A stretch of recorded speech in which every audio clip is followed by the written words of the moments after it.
Welcome to another episode of Rise to Liberty podcast. First, I want to apologize right out of the gate as far as starting late.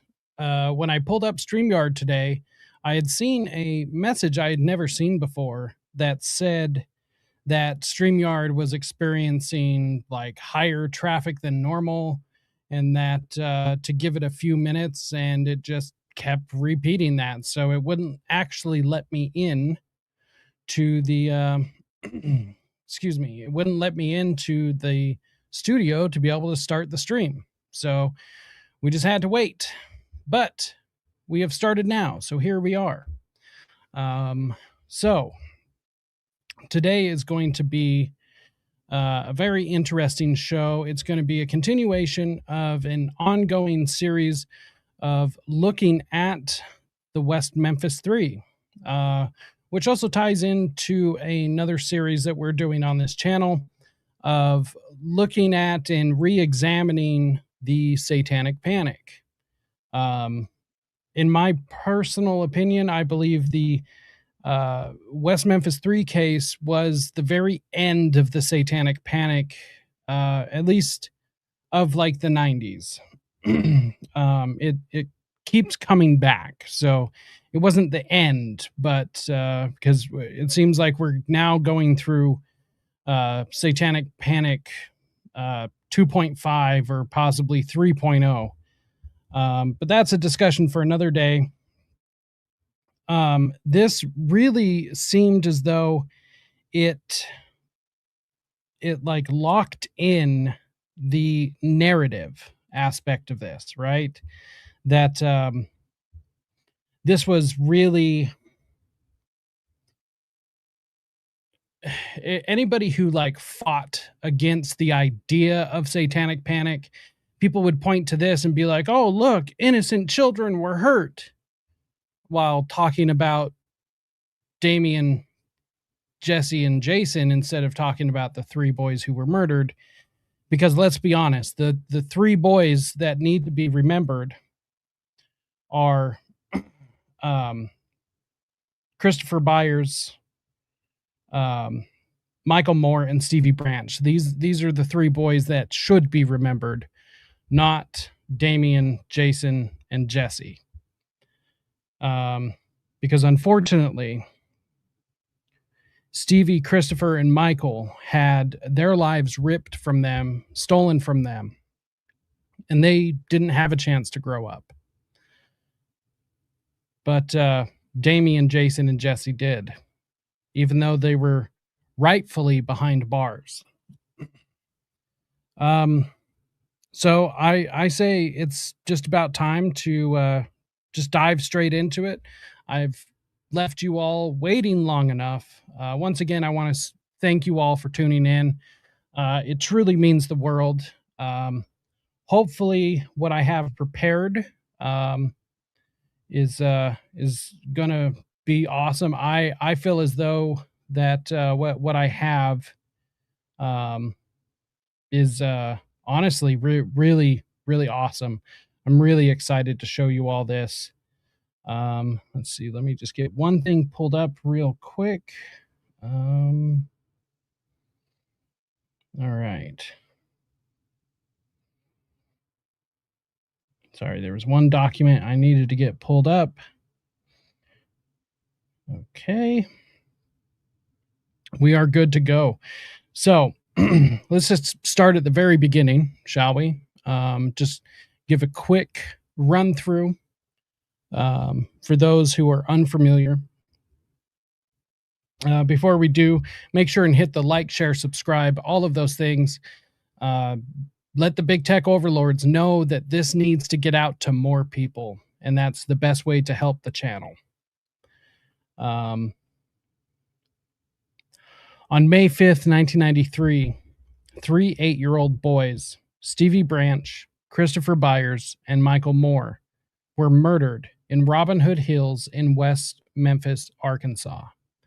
Their bodies were discovered the following day, bound wrist to ankle, with their own shoelaces, beaten, sexually assaulted, and drowned in a drainage ditch Buyers had been castrated while still alive.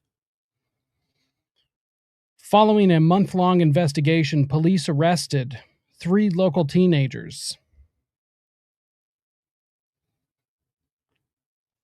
Damian Eckles, 18, Jason Baldwin, 16, and Jesse Miskelly Jr., 17.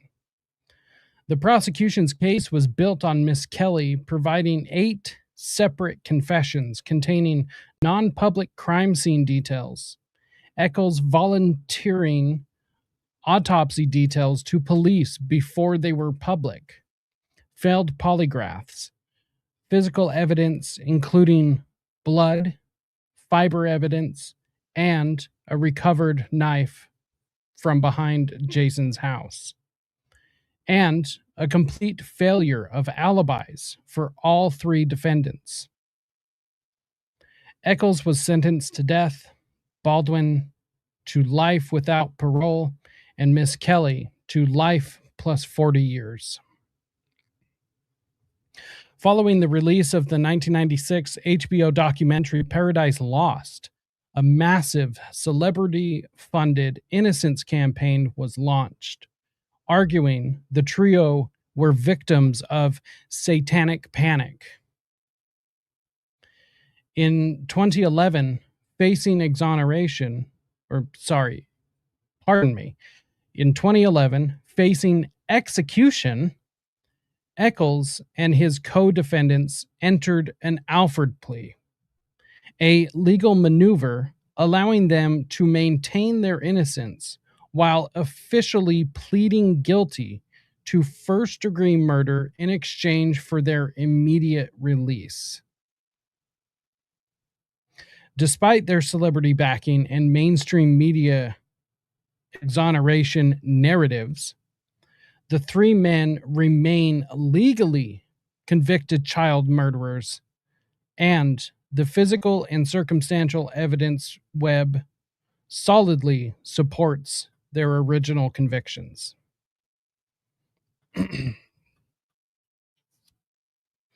So this is one detail that I believe, well, not just I believe, but this is one piece of evidence that truly gets overlooked. And in fact, it gets lied about all the time, that they were exonerated. No, they were not. They have never been exonerated, and they will never be exonerated. They are convicted child murderers. And whether you believe they did it or not, that fact doesn't change. Let's see. Just got to pull up a picture real quick. I thought I had this, but apparently I do not. Okay.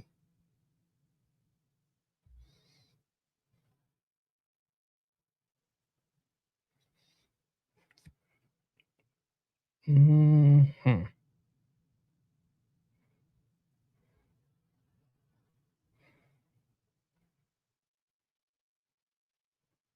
Damn it. It's not there? Hold on. Let me see what the hell's going on. Yeah, it's just acting slow. I see what's happening. Okay. Good evening, everyone. Once again, thank you all for tuning in. Very, very excited about this. Just for those who don't know, the focus of tonight is going to be the occult connections. This is what, in my opinion, kind of gets downplayed on one side, completely ignored by the other. And I definitely think that there's a lot more there than people would believe. So that's what we're going to be taking a deep look into. However, first I just want to go through some of the basics, once again, for those who might not know. Okay, so the people we will be discussing tonight First and foremost, the victims. Stevie Branch, 8 years old, died from blunt force trauma and drowning. Suffered deep facial knife wounds on his left side that precisely matched a serrated survival knife that was recovered by police. Christopher Byers died from massive blood loss. He was brutally castrated while still alive and suffered blunt force trauma to the skull. Michael Moore, 8 years old, died from blunt force trauma and drowning. He was found 30 feet away from the other victims and suffered no genital mutilation, perfectly corroborating Jesse Miskelly's confession that Michael Moore tried to run away and that Miskelly prevented his mutilation. The convicted, Damian Eckles, 18 at the time, the ringleader, documented history of severe psychiatric hospitalizations, violence, animal cruelty, the killing of dogs, cats, and keeping their skulls, an obsession with the occult and blood drinking. He volunteered non-public crime details before the police even knew.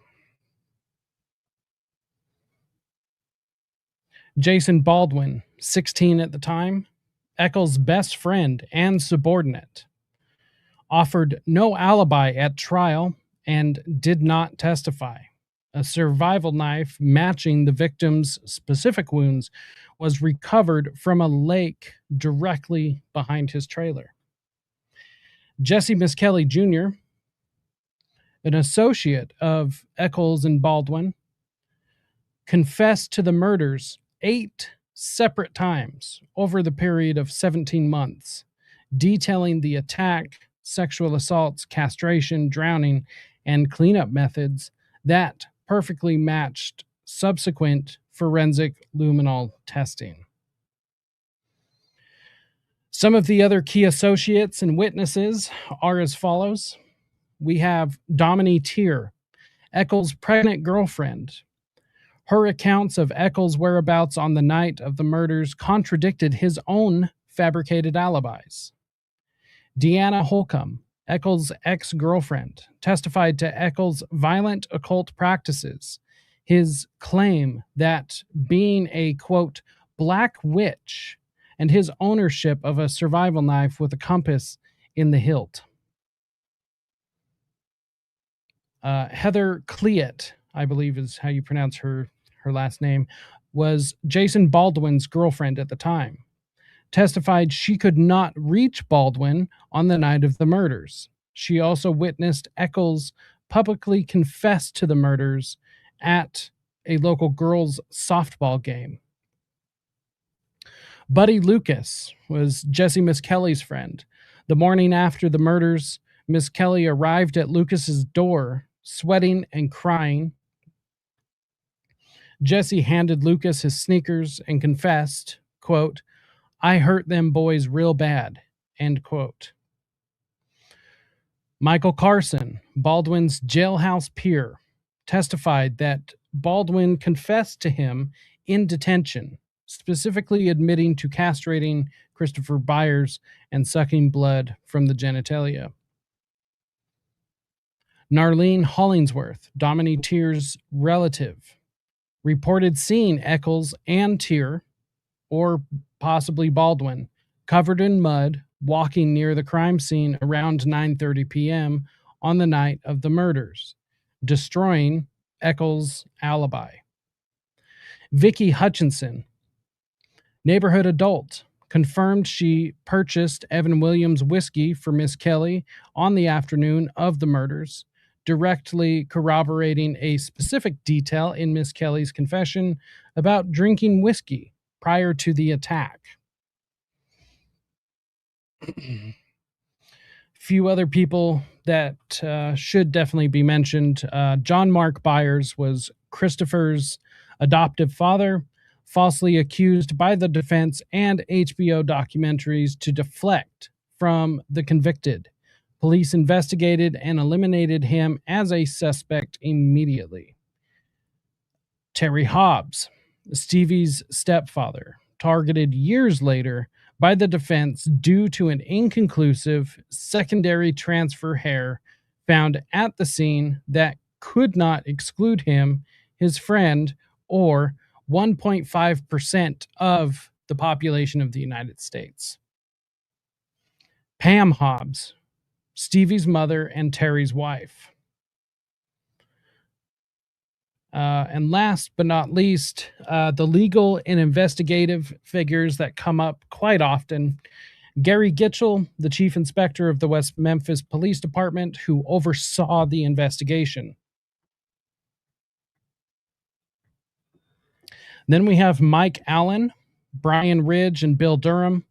These were the lead detectives who conducted interviews, collected physical evidence, and administered polygraphs, which Eckles and Miss Kelly both failed.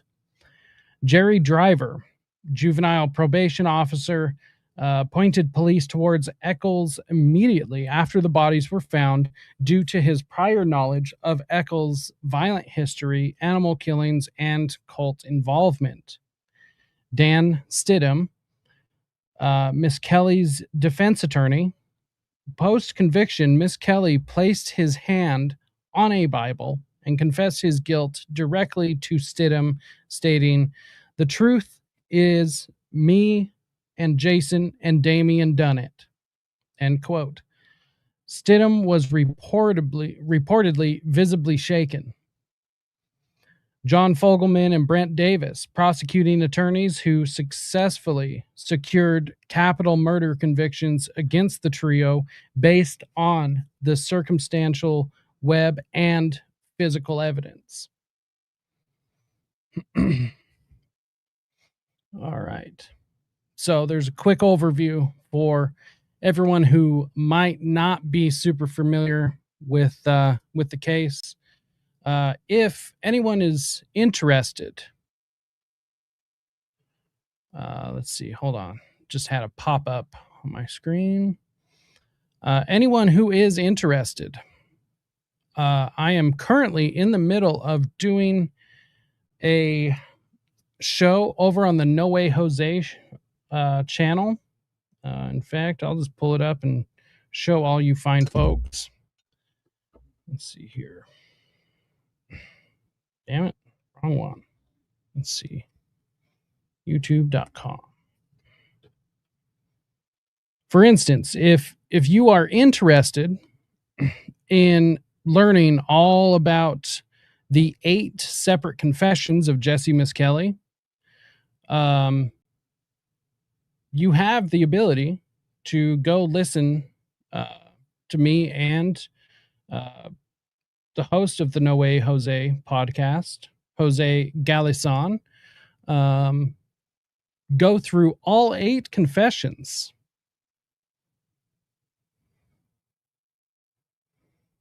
Just bring it up here.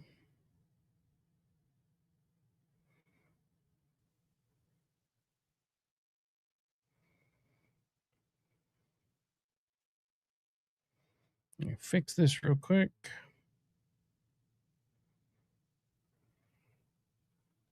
Bam. The West Memphis Three playlist. There are 10 parts over there right now. Start at the bottom of the playlist and run all the way through. Not only are we going all the way through Jesse Miss Kelly's confessions, but we're going through all sorts of bit of different information. We also have a Q&A on one of the episodes, which we should be doing a Q&A here soon. But make sure and go check that out if you want more specific details. Let's see here.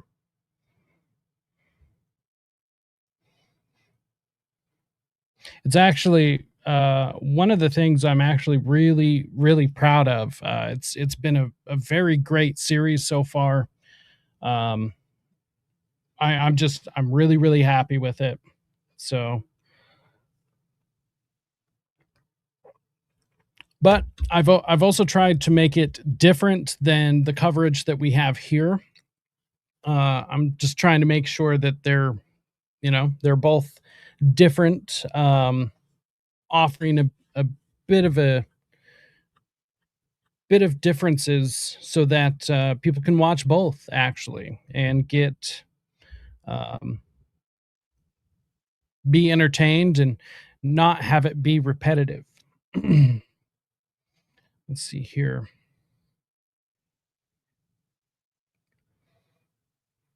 Um, see, that's not gonna.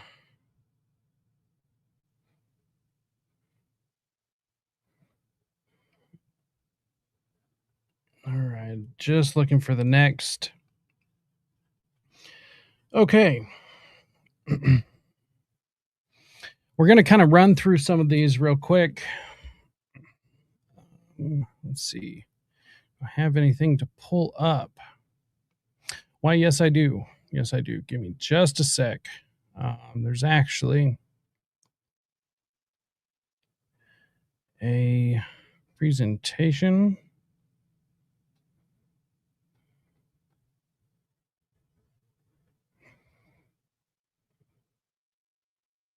Okay.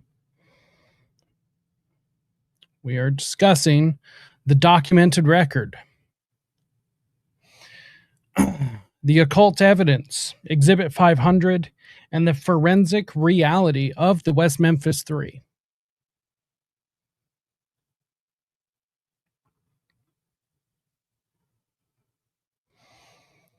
So, one of the big things is the media myth. The media myth is probably what you've heard before.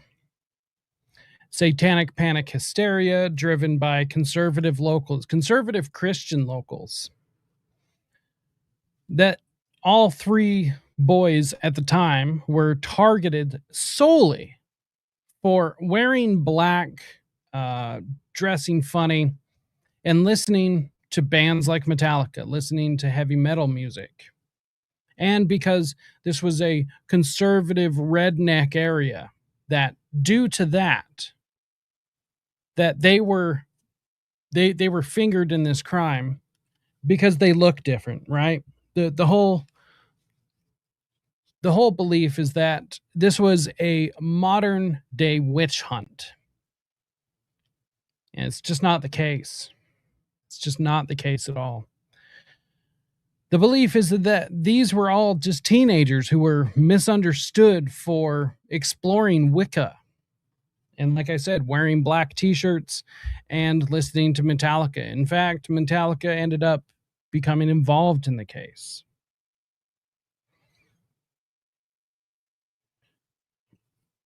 So, one of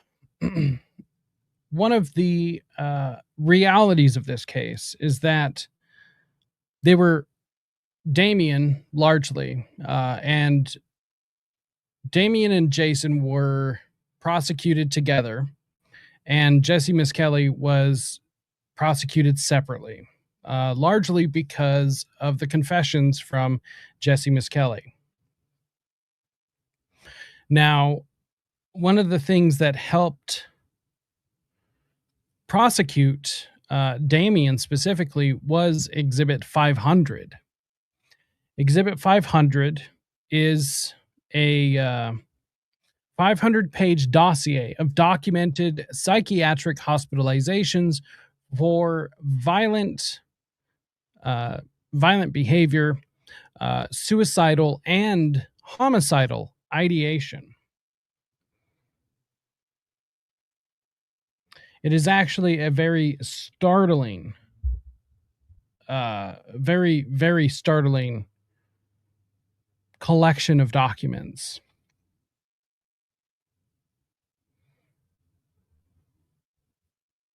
Let's see here.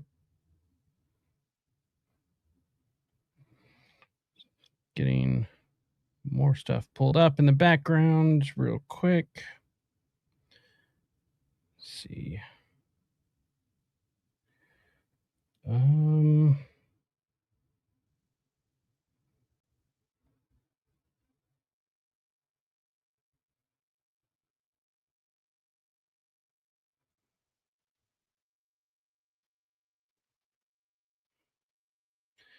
Okay. And one more real quick.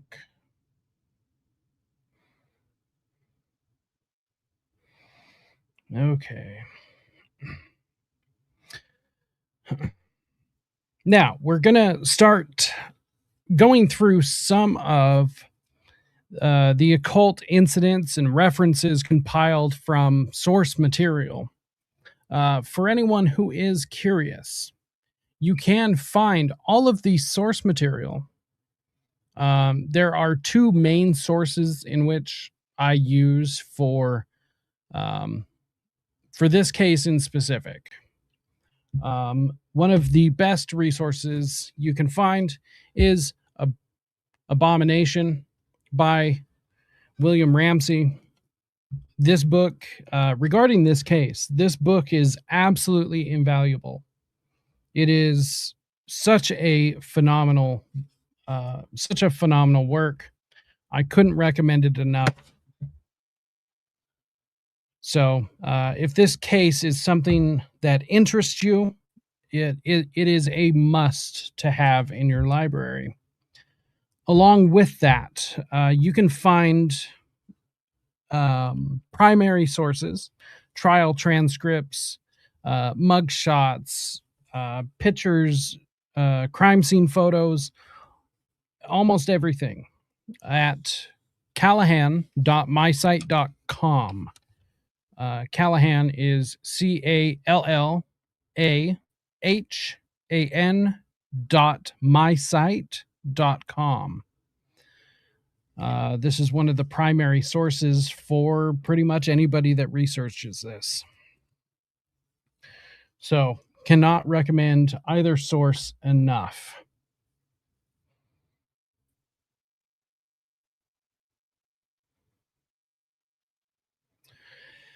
Now, let's go ahead and look at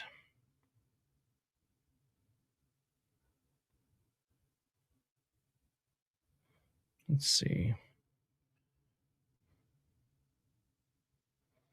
Sorry, just switching views real quick for all of you fine folks.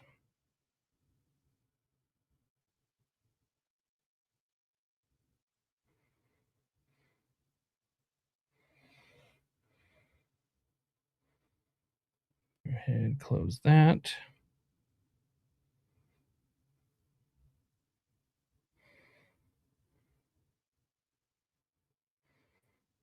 Let's see. First and foremost, let's go ahead and talk about Damian Eckles. Honestly, most of this is going to be centered around him, although it's not all going to be about him. So, the occult incidents and references compiled from source material.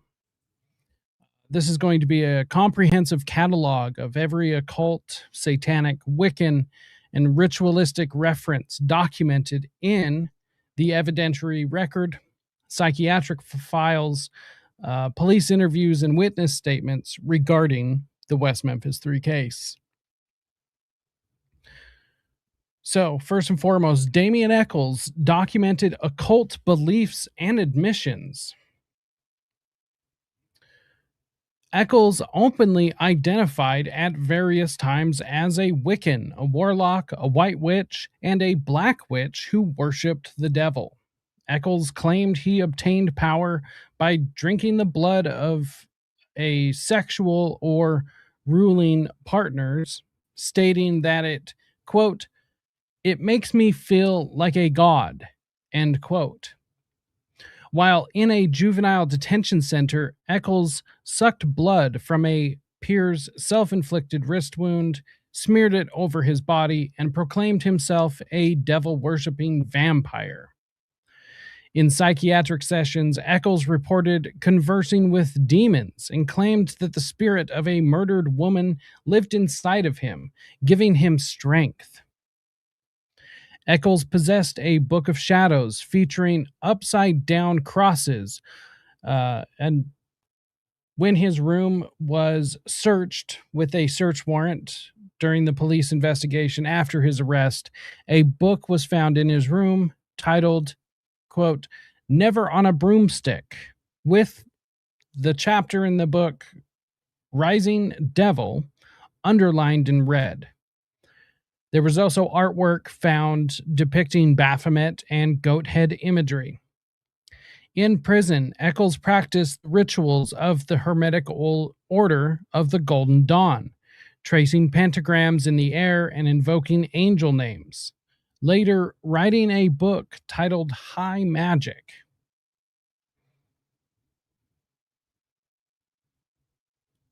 While awaiting trial, Eckles translated coded alphabets containing the names of his girlfriend, his then girlfriend, Dominateur, his best friend, Jason Baldwin, his son, of which his name is escaping me at the moment, and the name of the occultist Aleister Crowley. Eckles instructed police that in his religion, Wicca, by the way, the definition of Wicca, for anyone who is curious, is witchcraft. That's it. Do not let anyone tell you any different of what Wicca actually is. It's just witchcraft. That's all it is. So Eckles instructed police that in his religion of Wicca, or witchcraft, the penis is a symbol of power. The number 3 is numerologically, the number 3 is sacred, and that sacrificing younger, more innocent victims will grant the killer more power. Eckles stated his favorite book of the Bible was Revelation because the devil handed out the punishment. Eckles sported a faded pentagram tattooed on his chest and the word evil, E-V-I-L, tattooed across his knuckles. Really terrible tattoo, by the way. Witnesses testified that Eckles discussed plans to sacrifice his firstborn child with 2 different girlfriends, Deanna Holcomb and Dominateur.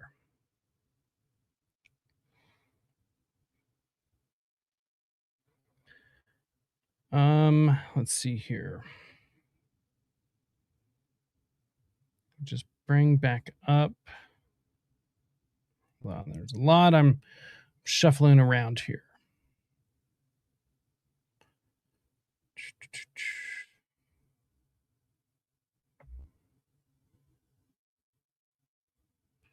See here.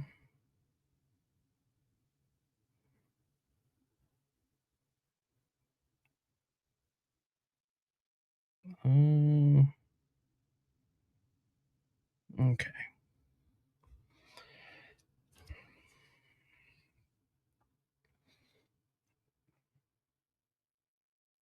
Now, what's interesting is at the age of 18, Damian applied for Social Security, largely because he claimed to be psychotic. I believe that's just directly why. In fact, let me just go ahead and see if we can pull up anything out of this. See, John Mark Byers. See, I'm just rolling through callahan.mysite.com real quick. Okay, Damian Eckles. See, blood samples, suicide notes, property release, letters, various poems and notes, doodles on paper, state exhibit 300, medical records. Let's just go ahead and pull those up right now. There are many interesting,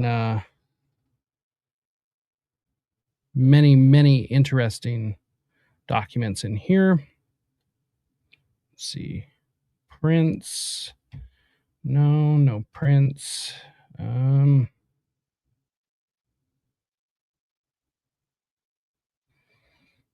See, those don't show his tattoos very well.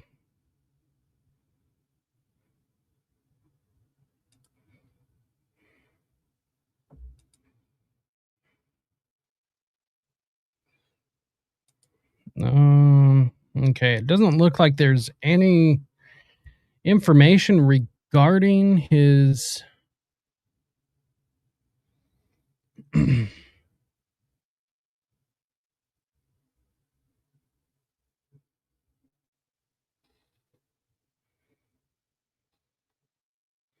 let's see.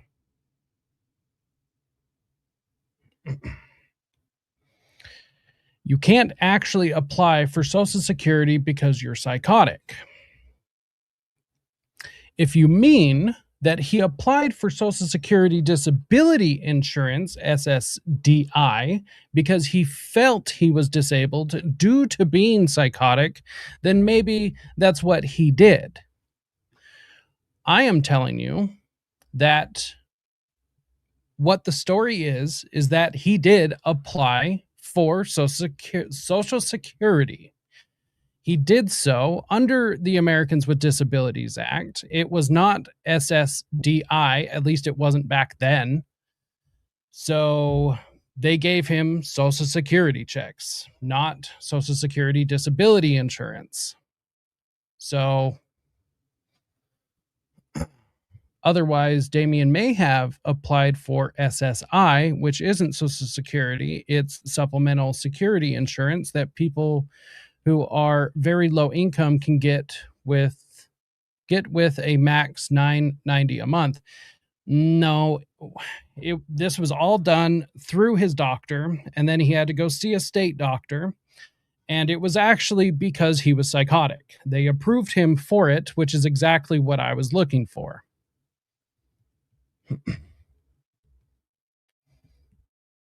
Yes, Social Security, and he applied because he was disabled. Like I just said, he applied through the Americans with Disabilities Act. So I don't understand what you're like. I just explained that. Because he is psychotic, which was the reason on his medical records. He came in, said, I am too psychotic to work. I cannot hold down a job. They approved him. That's exactly what happened. Right here. Homicidal, suicidal, manic depression, schizophrenia, sociopathic. These are the reasons that were listed on his medical records why they gave him Social Security. Okay. I don't know what to tell you. So that's what they gave him. And he did this at 18 years old. They approved him. He went to his doctor, and then he went to his state doctor. If you got a problem with that, take it up with the state of Arkansas. I don't know what to tell you. Anyways,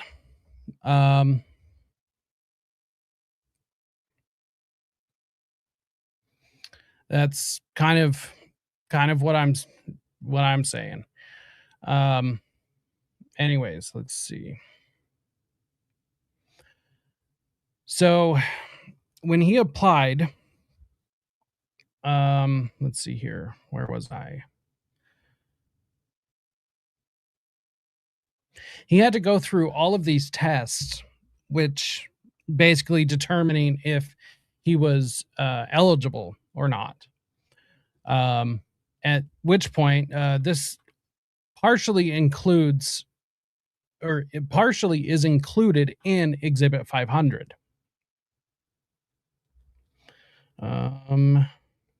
Let's see. Page 466, I believe. Just getting it pulled up. Oh, wait, no, that's all Oregon stuff.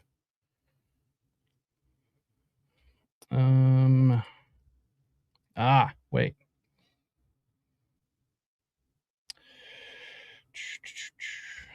Hold on. I think this is exactly it. Give me just a sec. See, nursing care plan.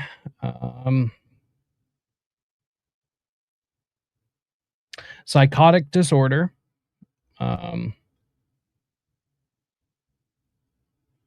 other specified family circumstances, let's see, bizarre and unusual behavior, extreme resistance to authority figures, other specified family circumstances. Let's see, page 402. Let's see. Pending placement. So what I'm actually looking at right now, anyone can go do this. Starting, if you go to Exhibit 500, starting at, I think it goes back to page 399. Let's see. Let me see. Maybe it's... Nope. That's hospital records. No,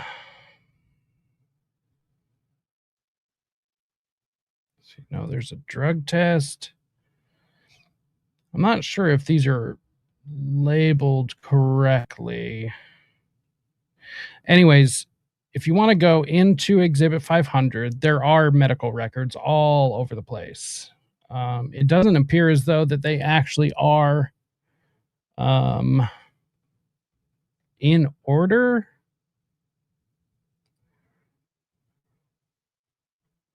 Looking at them, they don't appear to be in order. I guess I'll have to save them all and go through and reorder them. But they, anyways, his social security stuff is in here. So anyways, let's see. Let's get back to what I was talking about. So when he was going in for this testing, he had to speak to a lot of psychiatrists, psychologists. Mainly the psychiatrist is what matters. But he disclosed a lot about his belief systems. This also happened quite a bit when he would go in for a psychotic episode, when he would go to the state hospitals. There are at least 3 incidences which actually matter. Let's see here. Let's see.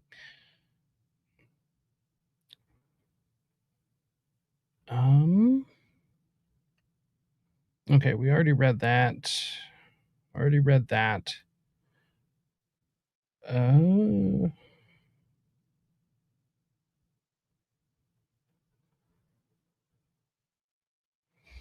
Hold on, I'm running through my notes real quick. Okay, so Exhibit 500 is a 500-page compilation of Damian Eckles' psychiatric and mental health records, which was presented by his defense attorney during the sentencing phase of his 1994 trial to outline his clinical history. Within this extensive clinical documentation, Eckles' psychological ideation is characterized by severe homicidal and suicidal thoughts, delusions of grandeur, an obsession with power and control, and deeply ingrained occult fixations. Eckles self-identified his conditions on a disability application in February 1993, listing his presenting problems. Let's see, and this was listed on, let's see what page.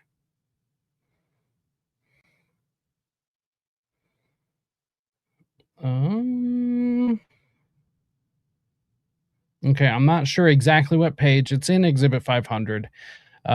His listing his presenting problems as, quote, homicidal, suicidal, manic depression, schizophrenia, sociopathic. Relying on these records, the Social Security Administration determined that Eckles was 100% disabled due to mental impairments. This is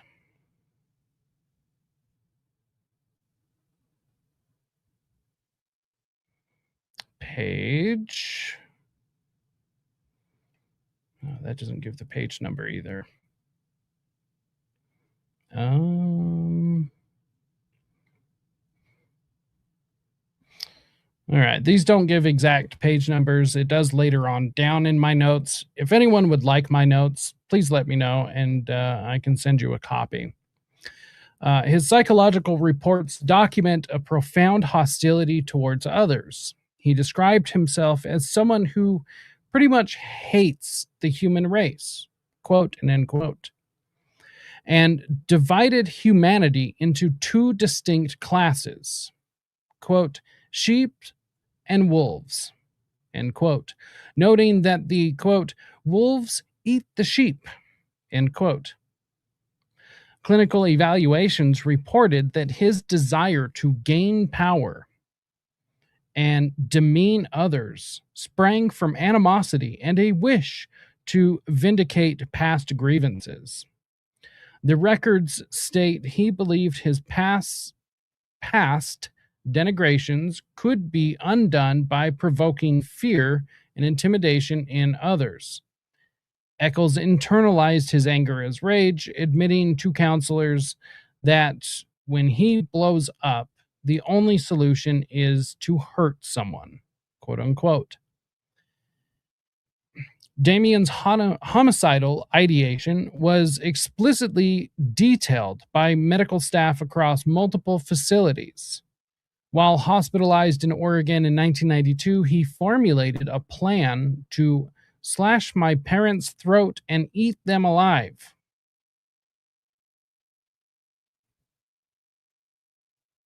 Interesting.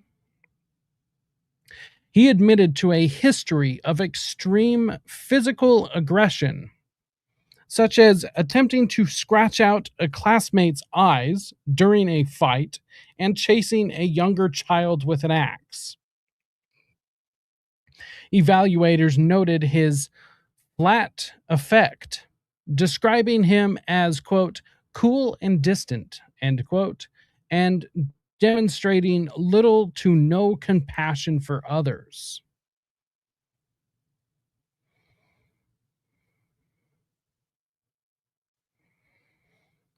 Eckles' psychological ideation was heavily intertwined with morbid, supernatural, and occult themes.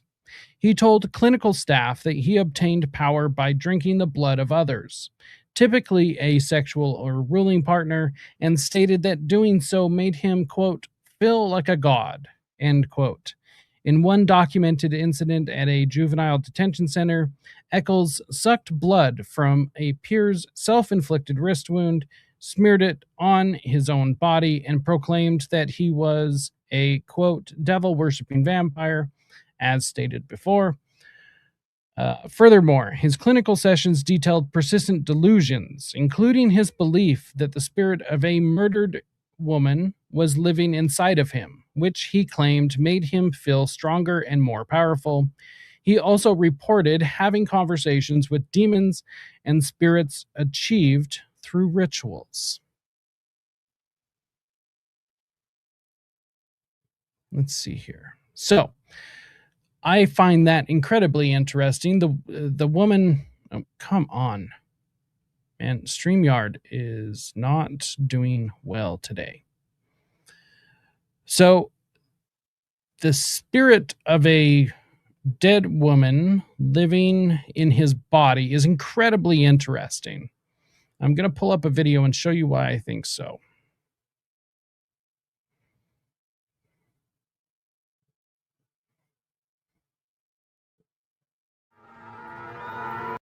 Okay, let me know if you guys can hear this. Just real quick, this is a video by William Ramsey from one of his old YouTube channels. Make sure and go, make sure and go follow the channel. I'll pull it up. But this is actually a video showing Damian Eckles sorry, I was reading something else. This is a video of Damian Eckles hanging out with Genesis Peorage, the very well-known and well-documented he, she, it, they that was in charge of the Neo-Process Church at the Final Judgment, which is incredibly strange. So if Damian, as he states, sorry, let me pull it back up. If he states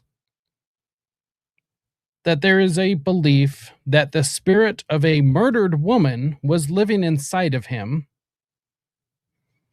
then his relationship with Genesis Peorage makes a whole lot more sense.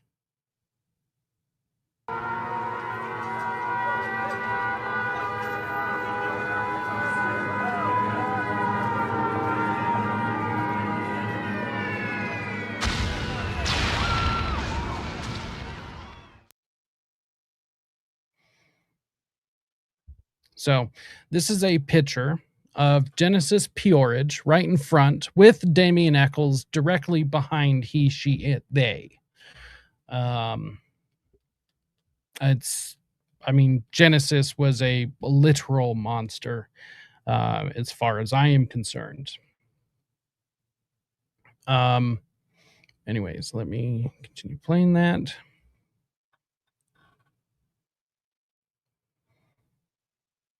This is a picture of Eckles, Peorage, and it shows them working together on an independent film. I can't remember the film's name. If anybody in the chat knows, please feel free to shout it out. Greetings from South Carolina. Good to see you, Scott. How's JJ been? Ain't seen him in a hot minute. I was actually just on JJ's show this last Sunday. We discussed the murder, the blatant murder of Kurt Cobain. It was a total barn burner. He's going to send me a copy so I can upload it on my channel. But JJ's good. He is real good, just hanging out with his son, doing dad shit. I mean, honestly, I just couldn't be happier for him. So, hell yeah, JJ. And Deanna, thank you so much. Thank you for being here. And by the way, I do appreciate your input.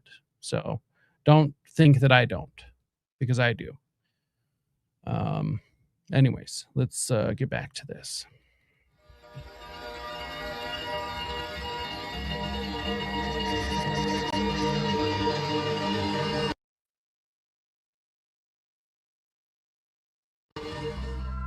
Okay. So for the blind viewers, or those who are only listening to the audio, the video shows a picture of Robert Grimston, one of the co-founders of the Process Church of the Final Judgment. The quotes from the video says, founded by Robert and Mary Moore, both refugees from Scientology who changed their surname to de Grimston, the Process Church expanded to the United States in 1967. They believed the world would end soon, and they would hasten the apocalypse. Quote, my prophecy upon this wasted earth and upon the corrupt creation that squalls upon it ruined surface is, thou shalt kill. End quote. Robert Grimston, a.k.a. Christ, a.k.a. a fucking loser. Sorry.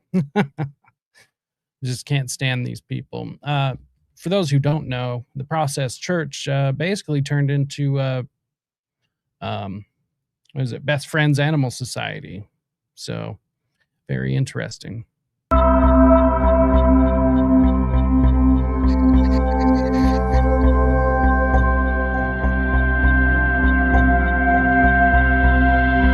There's a picture of a Process magazine, which they used to produce quite often. This Process magazine, has Mick Jagger on the cover. The church has peculiar affinity with German shepherds. Even to this day, Best Friends Animal Society. A peculiar affinity is a good way to put it.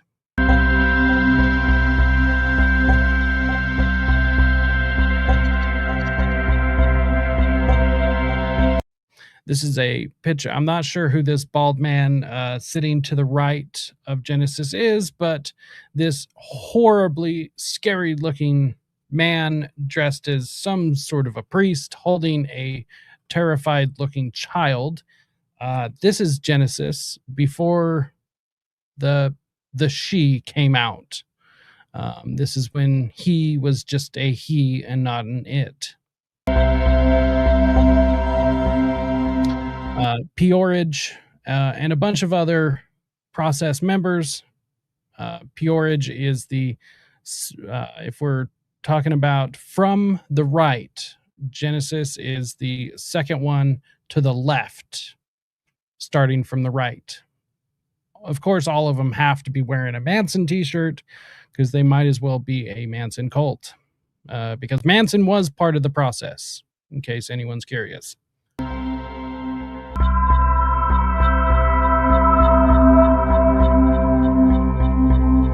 Peorage at a process church ceremony.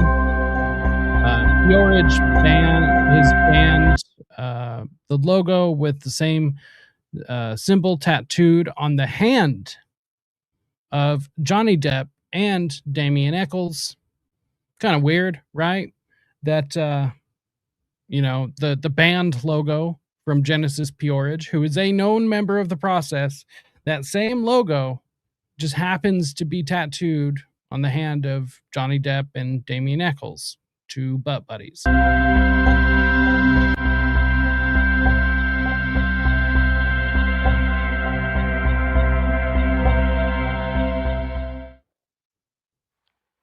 My name is Genesis Briar Peorage. I am one half of Briar Peorage, which is the Pandragine. The positive androgyne is the future of the human species. We live in a world where the environment is very modern and our behavior is prehistoric.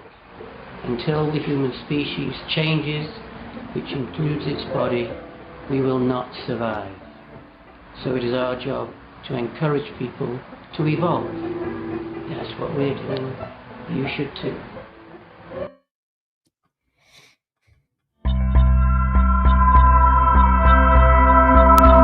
That's the man. Very scary man.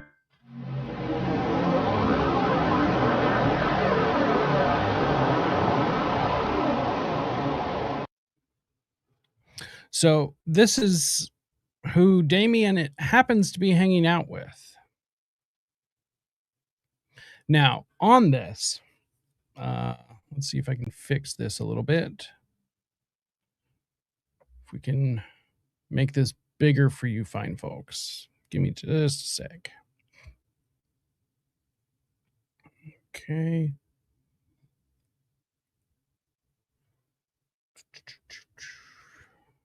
Okay, that's a little bit better.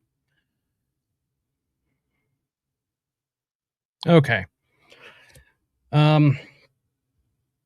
So what we're talking about here is demonic ideation and spirit possession.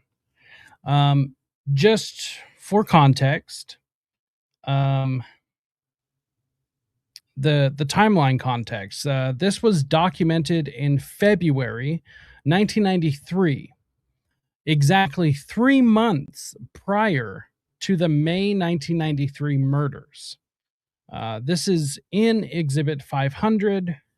This is from the Earmark session notes, page 52.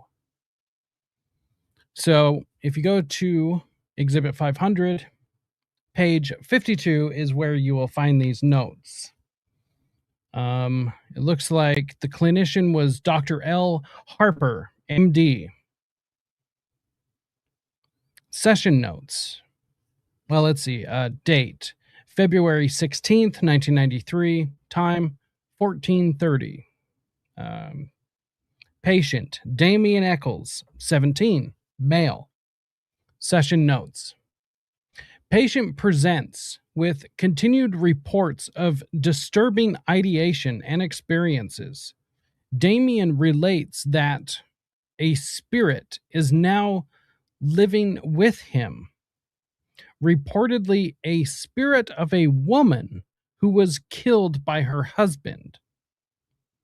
Patient indicates a belief in possession by this entity, describing internal dialogue and influence. He further states that he has engaged in specific practices to connect with such entities. Reports conversations with demons and other spirits.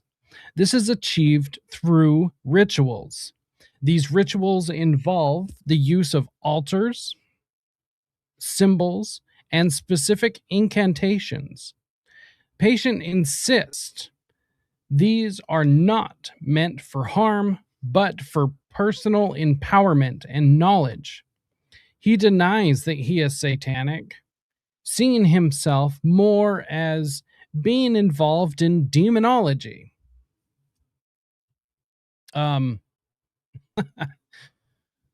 Okay. Wow. He distinguishes between his activities and common perceptions of Satanism, focusing on acquisition of, quote, dark energy and control over external forces through spiritual means. Mental status exam shows intact orientation, but significant preoccupation with occult themes. Flat effect when discussing violence, and grandiose delusions regarding his spiritual power. Plan: continue individual therapy, explore the function of these beliefs, assess for psychosis versus severe personality disorder, coordinate with psychiatric team for medication management.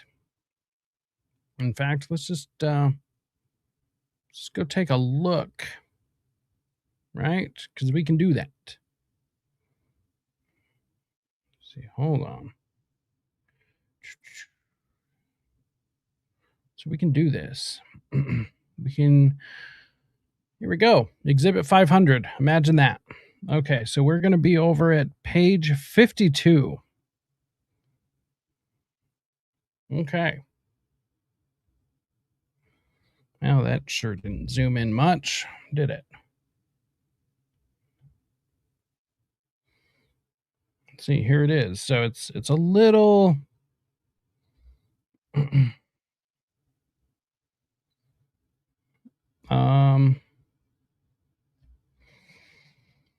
yeah, right here. So, I mean, this is the actual document itself, you know. So, it's very, very odd, little difficult to read. Damn it, I can't highlight it. Well, that's kind of lame. I wonder. Let's see. No. Actually, probably a good idea to just save this. Let's see. Exhibit 500 documents, page 52. I don't think I have page 52 saved. So, anyways, here is the document itself. He typically drinks the blood of a sexual partner or a ruling partner, like we had stated. This is achieved by biting or cutting. He states, "It makes me feel like a god." There's that famous quote. Damian describes drinking blood as giving him more power. Once again, let's check the date. Okay, so the date on this document It appears to be 1/25/93. So instead of February, I mean, this is like right at the end of January, though, I think, which is why I put February, but it's right there. See, I need to make sure and give that an update. Let's see. He remembers, let's see. I thought this was very interesting. So he states, it makes me feel like a god. Damian describes drinking blood as giving him more power and strength. Now, the interesting part, he remembers doing this as far back as age 10. 10 years old, and he is drinking the blood of sexual partners. That's intense. That is super intense. Although it says he does not remember where he learned to do this. Damian believes that there is no God. He feels that society believes there is a God because society is weak. Which, by the way, for those who do not know, I myself am a former Satanist. These are very standard, run-of-the-mill satanic thought processes. I definitely had the thought process of society is weak, and that's why we need a God, or why people need a God. In fact, I mean, this is some of the teachings of Satanism directly. Let's see. I didn't really plan on talking about this per se, but I guess it kind of works if I can find it. Actually, I'll just bring up the website. So let's just do this real quick. Church of Satan. Now, people will be like, well, the Church of Satan, like, that's only one type of Satanism. Yeah, the reason why I do this, though, first of all, I was a Levian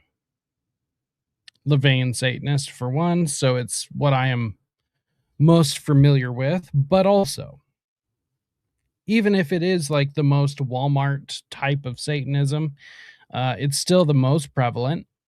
On top of that, it is still satanic.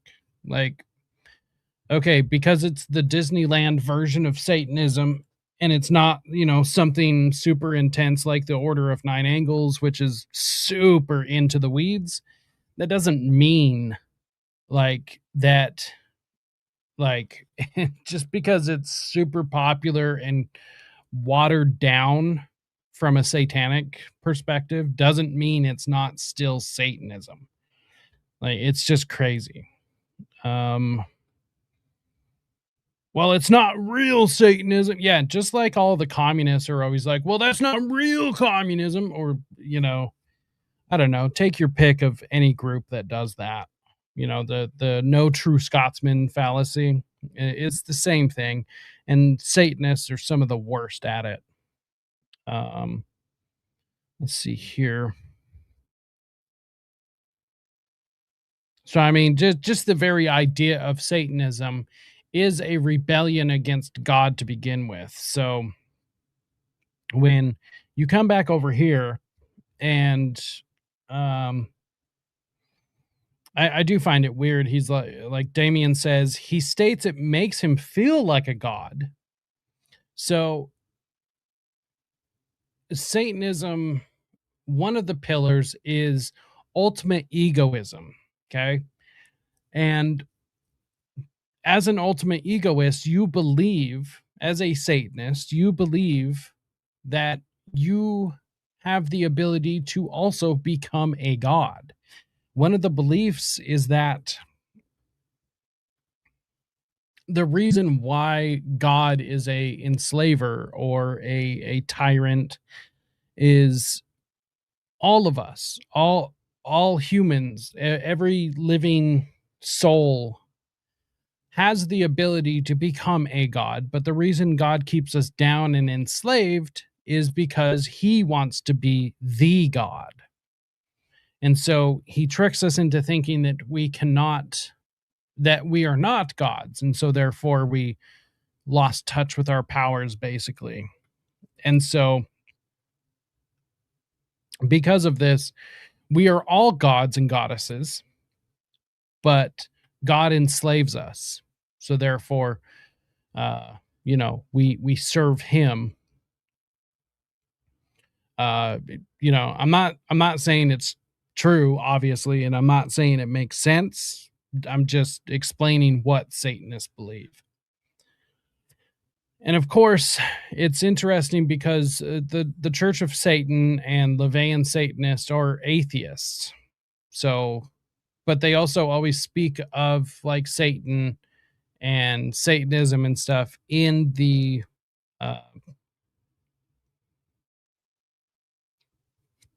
they speak of it the same way that Luciferians do. Where Luciferians, the big difference is that I would say just a normal Satanist is an atheist, whereas in like a Luciferian actually believes in Satan as a deity.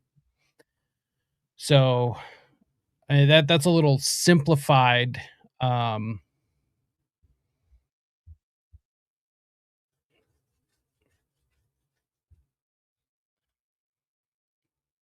That's a little like oversimplified version.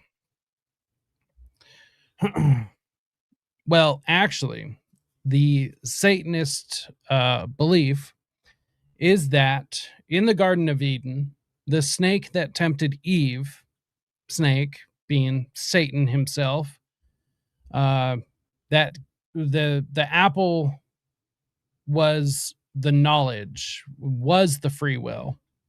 And so Satan actually gave free will to humanity, whereas because God said don't eat the apple, God was trying to keep the free will from people. So it doesn't have to make sense. You don't have to agree with it. It's what Satanists believe. So I'm not trying to discuss what other people believe, but this is what Satanists believe. And it's also what I believed at one point in time.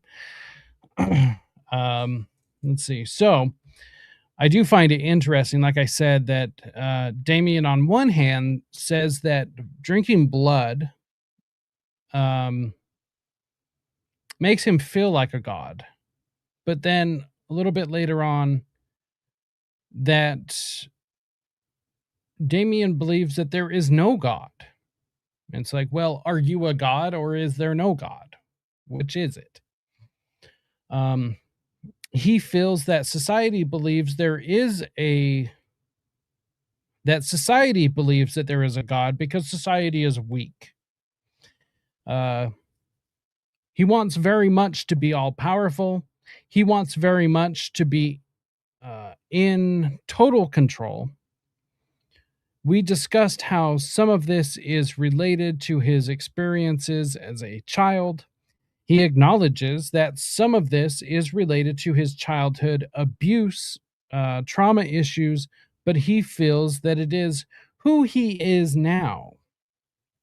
So, I mean, this is, if he wasn't a Satanist, which he is, it's his belief systems at this point in time are satanic. Like, there's no arguing that. This is Satanism.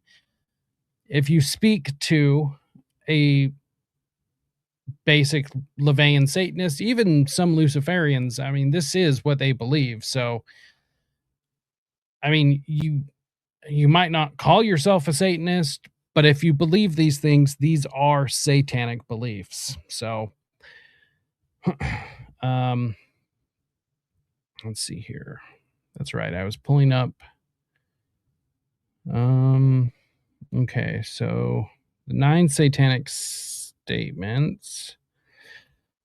I've been through this before on other episodes, but just real quick, we'll run through these. So this is from the Church of Satan on their website under the Theory and Practice tab. The 9 satanic statements originally appeared in the Satanic Bible, 1969, written by Anton LaVey.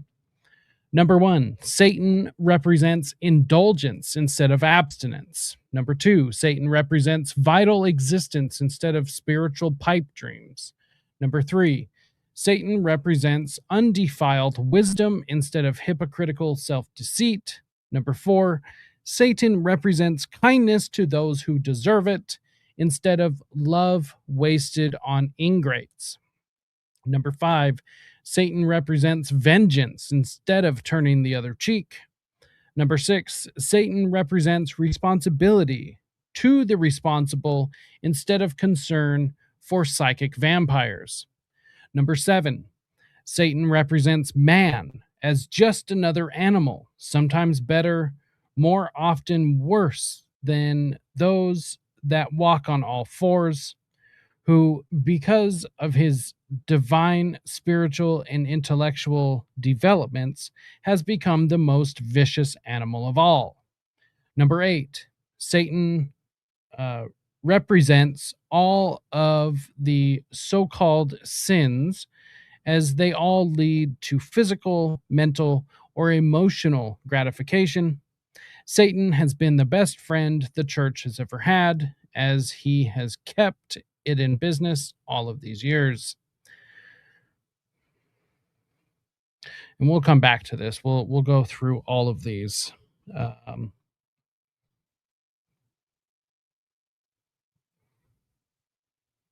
Oh, great.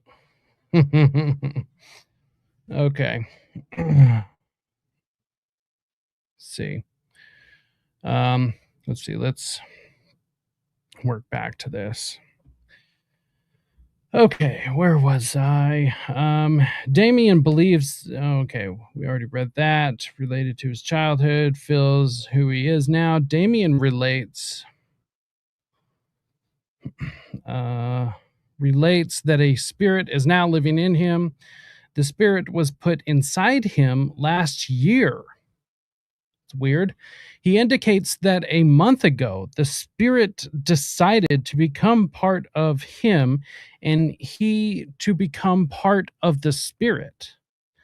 That is incredibly odd. This is reportedly a spirit of a woman who was killed by her husband. Does anyone else find it strange that it's a murdered woman? Like, it's not just a woman, but it's a murdered woman. Does anyone else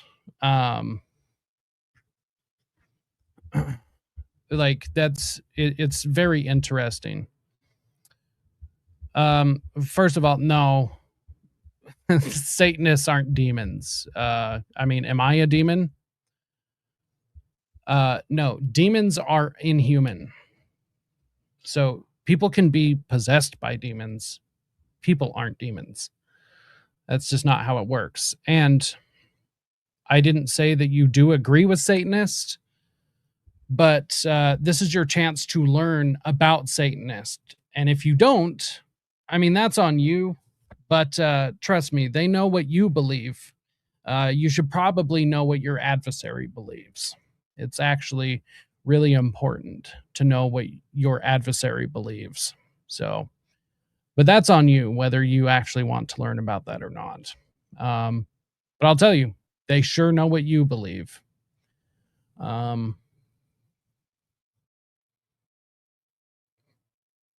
So, Tara, by the way, good to see you.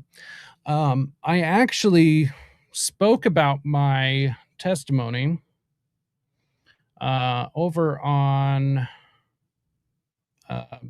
Bill McClintock's show. You can actually, let's see, the Tree of Liberty Society. So you can actually go watch my story. Oh, no. Oh, wait. There it is. I don't know why the...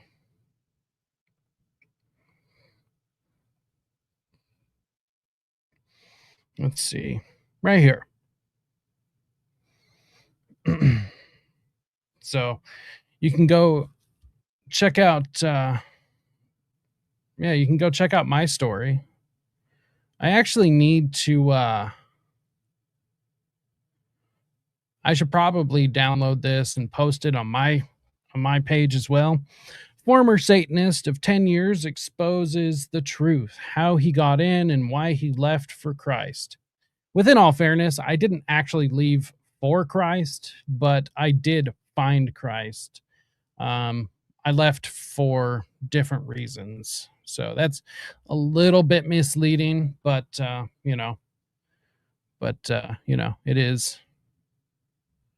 is just a little bit misleading. But in fact, you guys go. It's in the chat. But yeah, so I've told my story. It's a little clunky because it's like I hate talking about myself. It's just not one of the things that I like.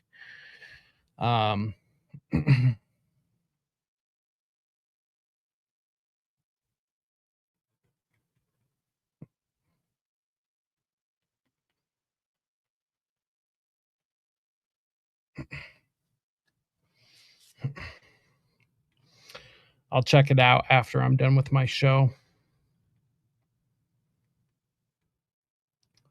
I have the absolute perfect response. Anyways.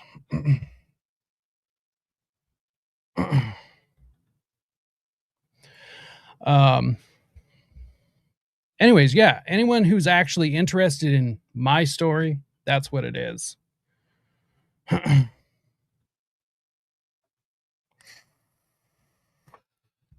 So, but yeah, doesn't anyone else find it strange that it's not just a woman, but it's a woman of a murdered woman?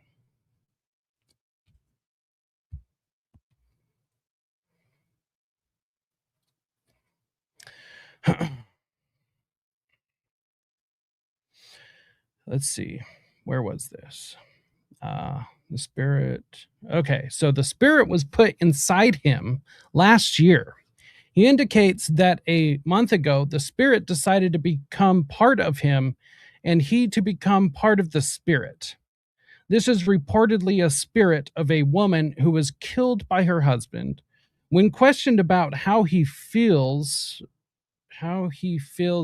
with this spirit or what the difference is, Damian is able to relate that he feels stronger and more powerful with the spirit.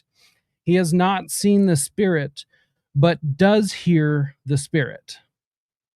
That's very odd. In addition, he also reports conversations with demons and other spirits. This is what I'm saying. Like, people can be possessed for sure. Thank you very much, Josh. I really appreciate that. And I'll just flat out say it. If you've been here and you've been watching that long, you're a good man as well. So thank you so much for your patronage. I deeply, deeply appreciate it. Let's see. It's reportedly, okay, I keep reading the same thing over. I keep getting lost. Okay, seeing himself as more, okay, being involved in demonology. But yeah, okay, so he is having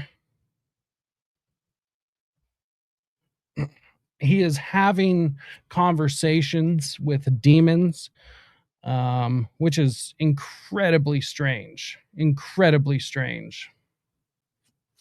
He also reports conversations with demons. This is achieved through rituals. Okay, so he himself is having the conversations with demons through rituals. Although he denies he is satanic, is the next line. Seeing himself as more of being involved in demonology. It becomes more noticeable today in talking with Damian that he has many things from childhood that he simply does not remember. This is believed to be to be a dissociative response to trauma issues. Weird. Dissociative response? That is incredibly strange. Incredibly strange that it's a dissociative response. I have long theorized that Damian could possibly be a victim of extreme trauma, which, in theory, if he is a victim of extreme trauma, could be a sufferer of DID or dissociative identity disorder.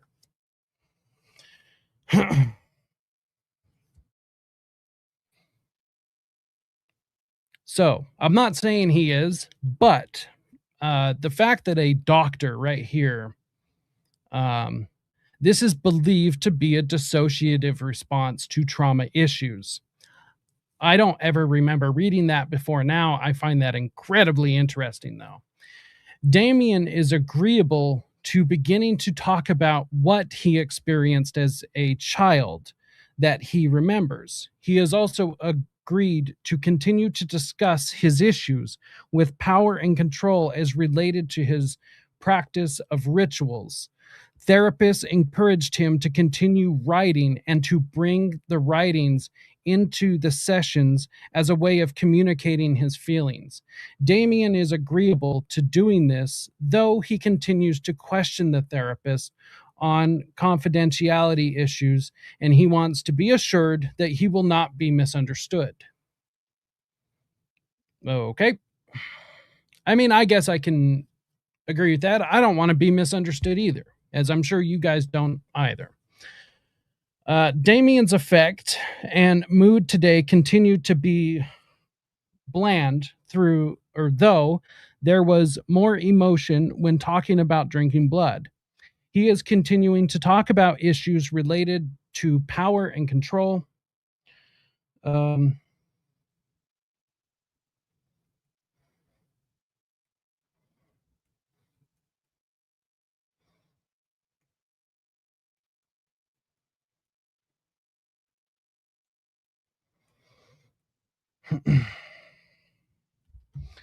Let's see.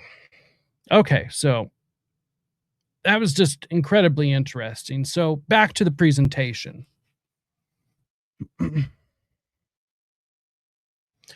Right. This is exactly what I was kind of getting at. Not necessarily MK Ultra per se, but yes, definitely along those lines. So like my ultimate thought is that the cult that taught him all of these things is multi-generational and actually comes most likely through or was most likely taught to him by his mother.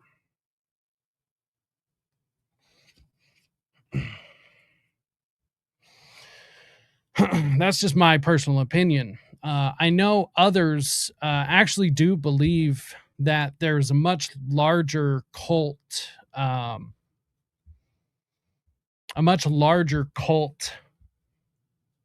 involved in all of this, and I actually agree.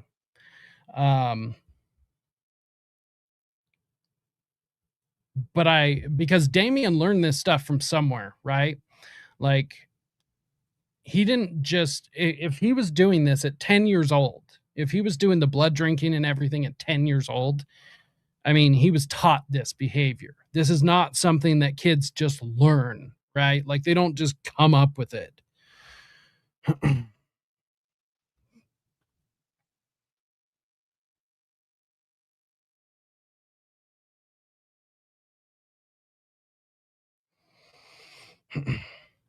He has no idea how mean I can be back, so I guess it's tit for tat.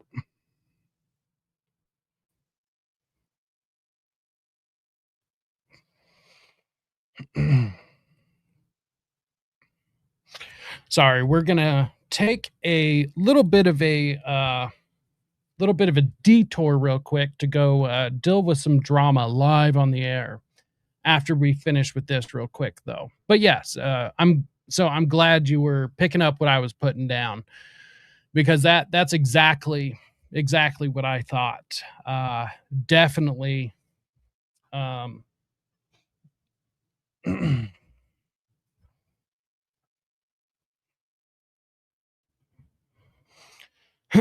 Anyway, so the documented hematography, tophagy. No, that's not. Don't laugh at that. That's not funny. However, yeah, I'm glad you were picking up. Let's see. Lizzie, I see your question. I've started, and I will. Actually, let's just answer it now. Since we're right here. Were Damian's parents involved in occultism? Okay. Now, as far as I know, I don't believe there's any concrete evidence to say, like, yeah, his mom was a witch, right? To my knowledge, there isn't any direct information like that. I'm not 100% sure if it exists anywhere, but in my opinion, there is circumstantial evidence that points to his mom being involved. First of all, him being young and stating that he started the blood drinking, which, remember, the blood drinking came from how did he put it? Sexual partners and ruling partners. The blood drinking made him feel like a god. And let's see.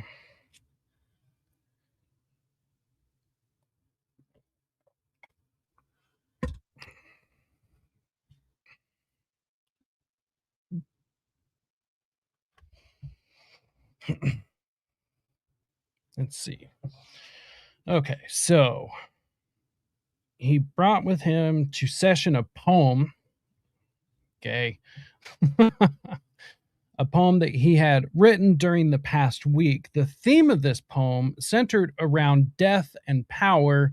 Damian explained that he obtained his power by drinking blood of others. Okay, weird, gross. Also kind of weird you're like writing poems about it like you're a fucking like vampire Lestat. But let's see. In fact, what year did Interview with a Vampire came out? Does anyone know off the top of their heads? imdb.com. Really? Come on. Is it like 94? Let's see. Interview with a vampire. It's not how you spell vampire. No, not the TV series. I didn't even know there was a TV series. Okay, 1994. Yeah, I was right. But the book did come out before then. Let's see. What about the book? When did the book come out? That's not gonna. Okay. So we do know he was a reader. Okay, 1976 novel. Okay, I didn't realize it was that old. Holy shit. Interesting. Okay, so I mean, yeah, he's kind of writing poems about drinking blood and stuff as a as a young person, which is very interesting. He remembers doing this as far back as at the age of 10 years old, right? This is what I find strange. So, okay, right here. He typically drinks the blood of a sexual partner or a ruling partner, okay? So, at as young as 10 years old, a sexual partner or a ruling partner I find this all pretty strange. I mean, when you're like 10 years old, you have friends, right? I'll tell you, I didn't get into Satanism at 10 years old. Most of the time I would spend most of my time with my family. I would assume he was probably the same. I mean, let me know in the chat. Leave a comment if you're watching this at a later date. Was this like at 10 years old? Were you spending most of your time with your family? I mean, obviously, we have friends. You know, I had friends at 10. That's a great age to have friends. But I was doing 10-year-old things, not drinking the blood of people. You know, um, so that's just I don't know. So if he remembers as far back as 10, 8 years old is typically the cutoff for mind control program if you're going to start it. So if a kid's going to start down the path, if a adult is looking at a child and say that we're going to program this child for X, Y, Z, then 8 years old is the cutoff. So they have to start the programming before 8 years old in order for it to take hold and take effect. If it's after 8 years old, there is a much more likely chance that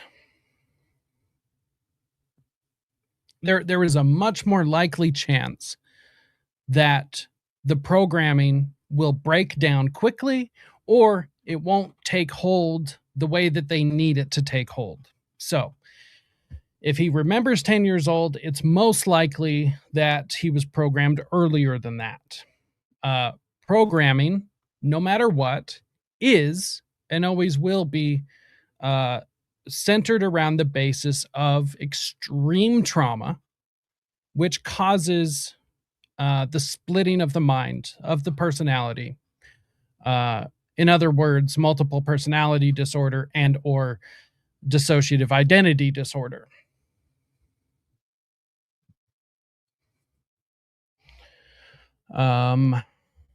So at 10 years old, if he is learning these super intense things, is it possible that he was learning it from a family friend or just a friend in general? It's possible, right? I think it's improbable that he was learning this from outside the home. Now, another circumstantial piece of evidence that I believe that his mom was involved in the occult is, I believe it was the second time he was questioned by police, second or third. It was the same day he was arrested. Damian Eckles is about to get arrested, and he asks for his mom. He says, I'm paraphrasing the quote, but if you let me speak to my mom, then I'll tell you everything, basically. Let me speak to my mom, and then I'll confess to everything that's happening, what I did. So the West Memphis police agree to this, right? They bring his mom in. He speaks to his mom about 30 minutes, and then that's it. He shuts up. He doesn't say another word. And one of the lead detectives at the time said to Damian, something along, once again, I'm paraphrasing, but something along the lines of, "You're never going to tell us what happened, are you?" Damian said, no.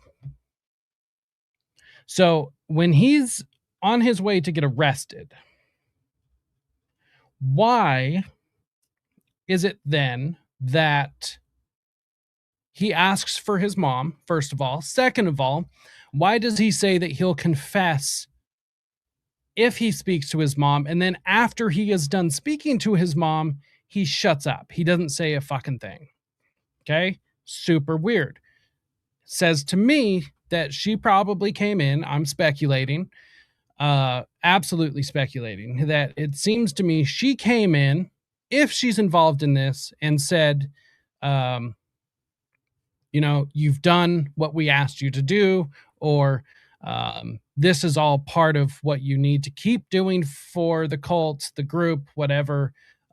This is, what we do for the Dark Lord. I don't know, something along those lines. And then tells him to keep his fucking mouth shut.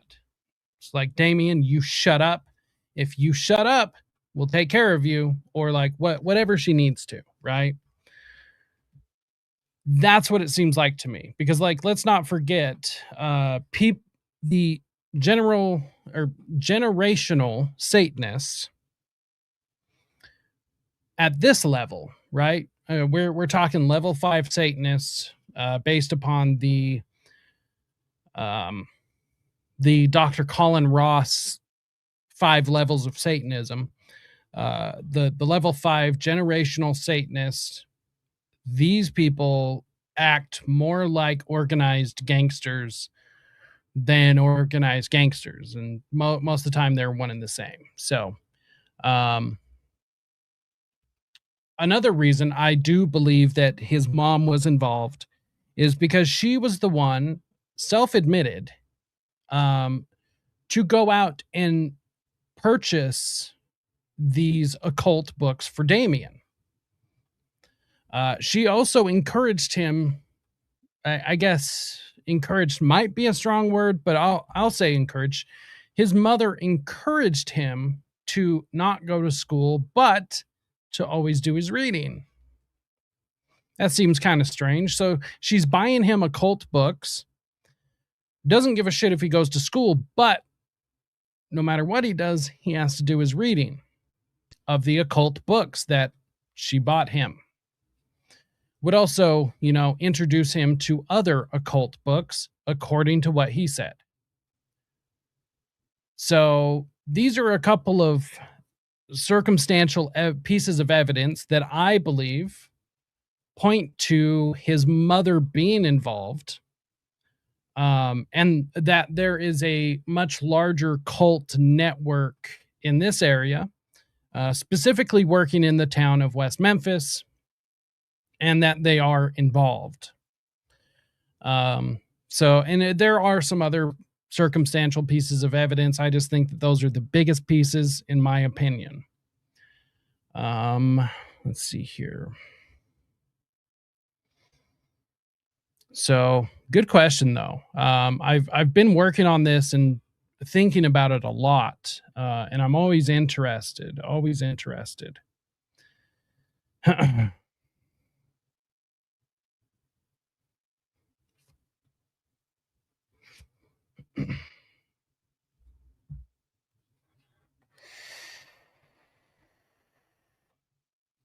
Okay, let's see.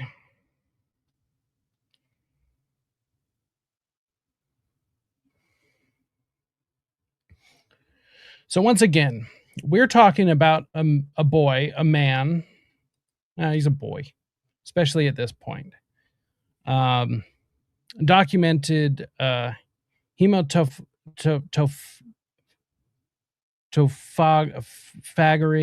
and hematophagy. Let's see real quick. DID and MPD are always a result of trauma, and the CIA uses satanic groups to continue to traumatize, also because they are on the fringes of society. Most people won't look there. Yes, you are correct. DID and MPD are always a result of extreme trauma.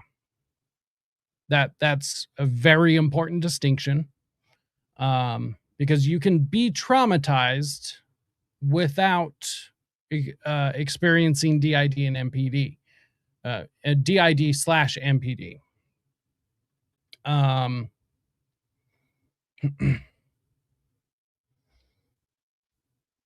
the example I use for this is war.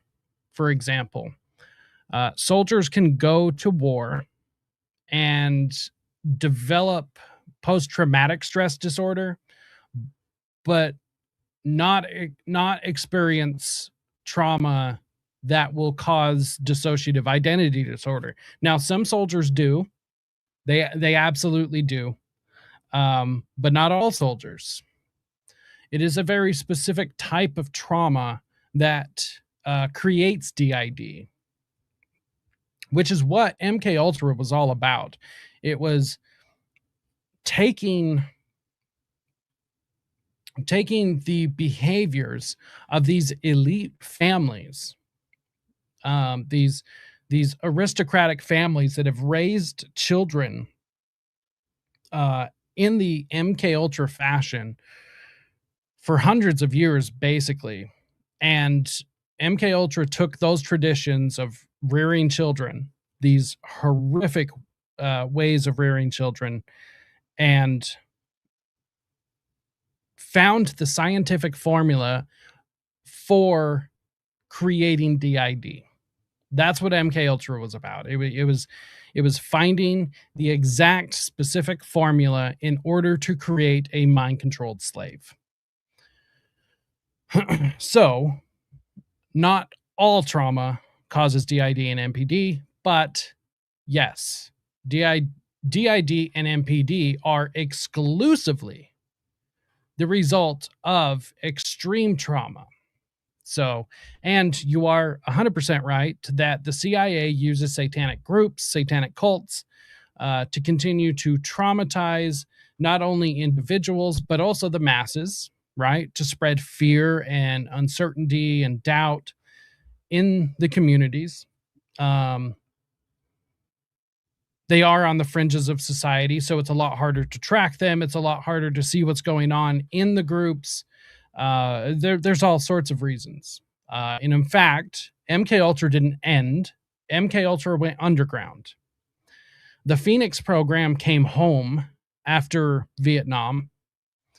And in fact, there's a shockingly large amount of people who were involved in the Phoenix program during Vietnam that came home to the United States and became serial killers. It was a very specific thing.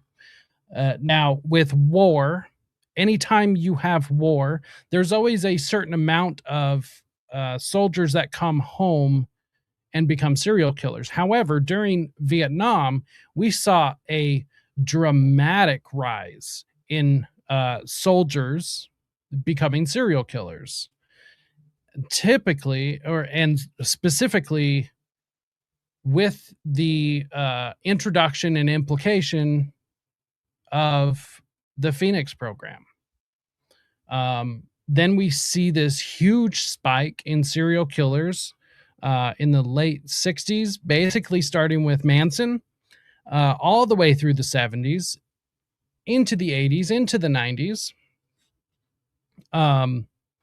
We also see a huge explosion in cults, massive explosion. Like it's just like almost overnight, the whole country was just the golden age of serial killers and the golden age of cults. This is directly tied to MK Ultra. So actually, MK Ultra did end in the 70s when they said that it did. MK Ultra was the research and development, and then Jonestown happens, which let's just let's get the timeline correct. This is super important to me to get the timeline correct. Just so people, Jonestown. Jonestown.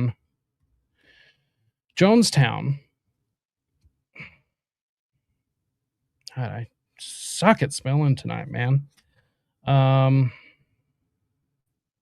Okay, so the end of the 70s, so 1978. This Jonestown, I believe, was the first implication, full-fledged implication of what was learned during MK Ultra in a mass scale.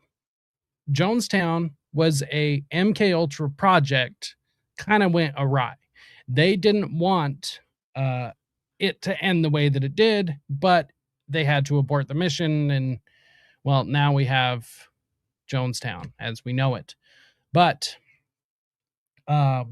Jonestown was filled full of MK Ultra doctors, MK Ultra drugs, all sorts of different things. Like it was all very clearly an MK Ultra program, but you know, it's very interesting. Now, this time period is what's important. MK Ultra goes underground and creates a bunch of satanic cults, which is the premise of my series on Satanic Panic. Satanic Panic was real. And what I mean by that specifically is that there were tons and tons of satanic cults, right? Absolutely. Just normal phases, you know, kids, drinking blood and learning Satanism, you know, from their friends. I remember my first seance. You know, there are tons of satanic cults that were actually kidnapping children. They were tied to pedophile rings and the creation of CSAM material. And this was all done on purpose in order to spread fear. Fear is usually what's used in order to control people, especially the masses. And if there is this crazy wave of crime, they can use this as a way to be able to, they meaning the powers that be, use this as a way to justify a reach or a growth in power. It happens almost all the time. In fact, the Roswell incident in the 50s was the exact same thing, because what was the government doing the very same week that the Roswell incident happened? Well, they were debating the National Security Act. So now all of a sudden, out of nowhere, we have this contact with aliens and flying saucers, right?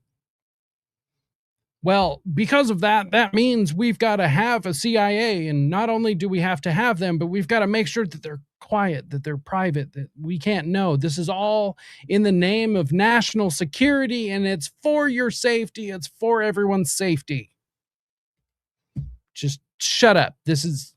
Don't ask questions. It's aliens. We need to keep you safe, and we can only do that if we have a private government. And hey, it worked. As soon as the Roswell incident happened, the National Security Act passed with flying colors. The Senate, Congress, then the president signed it. That was it. We have lived in a national security state ever since. Now, if you see these major incidents, it's almost the same thing. They're basically false flags. Yes, exactly. It's the exact same reason 9/11 happened. 9/11 passed the Patriot Act and the National Defense Authorization Act, right? It's the exact same thing. So they use false flags, which is sometimes fake incidents and sometimes real incidents, right? Serial killers were this false flag. They were portrayed as a lone wolf killer, but in actuality, what they were, it was a network of people that were either driven crazy in order to kill, but they were connected with other people, much like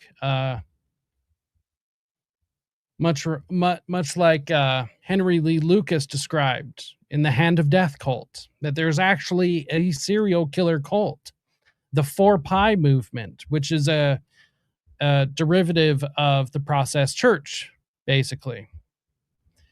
That these sort of movements will push these killers out there, and the whole purpose is to spread fear. Right? starts to make a little bit more sense. And then you realize, oh shit, it's the FBI that came up with the term serial killer. FBI is not really known for telling the truth. Also, this whole lone wolf serial killer, like, it gets used a lot, because if you think, oh shit, this is just like a lone wolf, it's a lot easier to cover up than a whole network, you know? Then the lone wolf, the patsy, the Oswald of each crime get to go down, just like John Wayne Gacy, and we've discussed this in previous episodes. Gacy gets blamed for 33 murders, which there's no way he did all of those murders. Gacy is a murderer. I'm by no means a Gacy is innocent kind of a person. Absolutely not.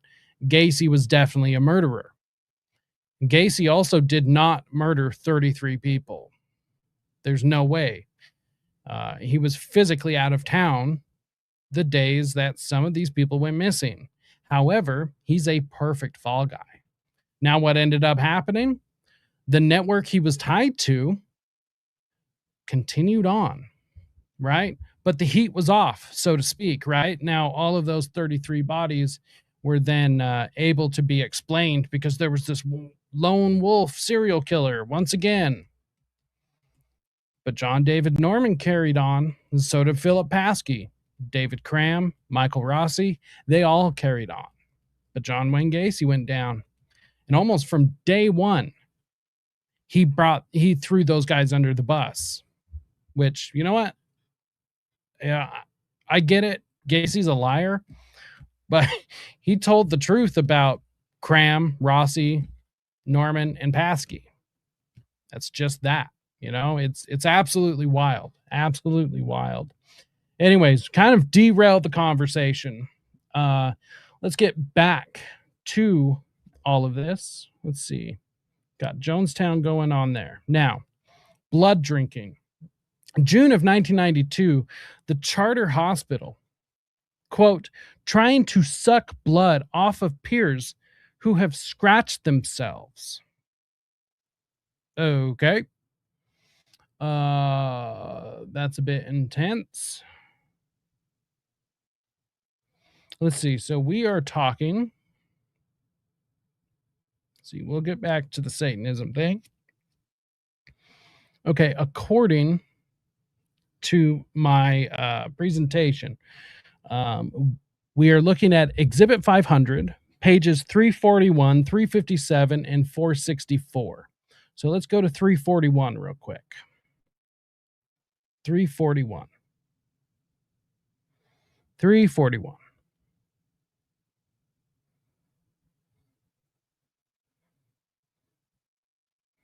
Oh boy. Bunch of cursive writing. Which, hey, I can read cursive. Cursive is fine. It's just kind of a pain in the ass sometimes because not everyone can write cursive legibly, but this doesn't look too bad. Let's see. Listen, psychosis.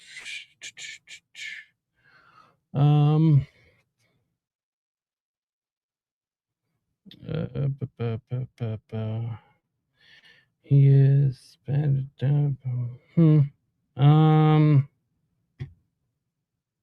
let's see. Says he's young. Says he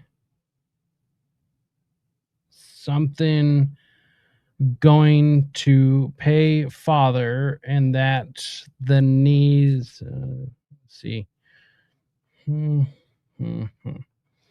Okay. No, kind of not sure what was there. Okay, so that was the detention center. Let's see, did that mention him cutting his wrist though? Let's see.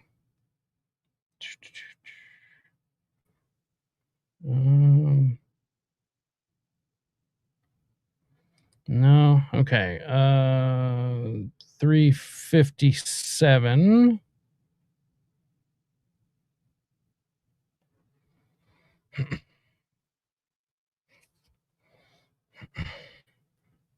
Let's see. Okay, so this is Charter Hospital of Little Rock Comprehensive Health and Psychological Assessment. Damian Eckles. Let's see.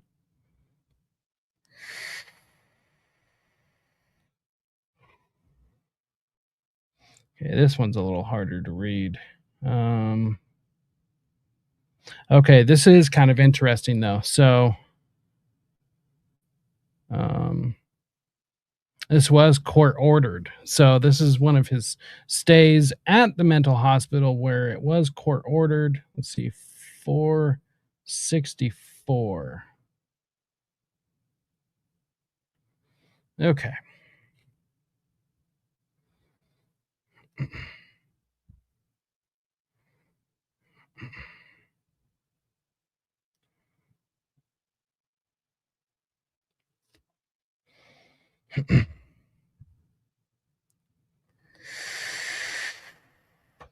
Let's see. This report is to inform you of Damian Eckles' behavior while detained at the Craighead County Juvenile Detention Center. Okay, this is one that's actually relevant to this. So, let's see. Approximately 3 hours after Damian arrived, he was sitting in rec area with several other residents. One of the boys had scraped his arm a little and it was bleeding some. Okay. Some is an important point in all of this. Without warning, okay, completely unprovoked, Damian grabbed the arm that was bleeding and began to suck the blood from it. The boys all stated he had been saying that he had not taken his medication the night before and he was about to, quote, go off on them.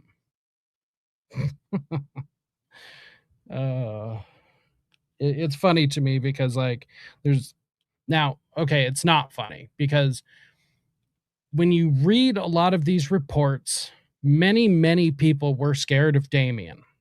His classmates, his mom, and his dad. Although his mom, I don't know. I go back and forth on that.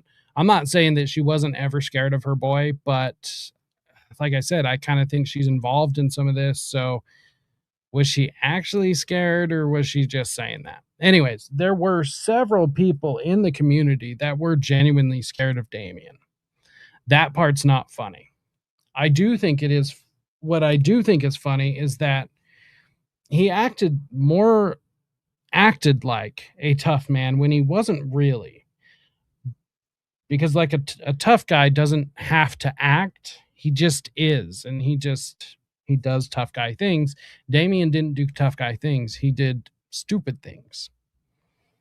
Even today. So he's not a tough guy, but he is still kind of a scary guy. Anyways, Damian was asked why he did this. He stated, quote, I don't know. He also told, well, the reason he did this was to intimidate everyone. Like, let's be honest. This is why he did it. Yeah, he knew exactly why he did this. Also, it, helped his persona. It helped, the way that people viewed him in the world, which this is how he wanted to be known.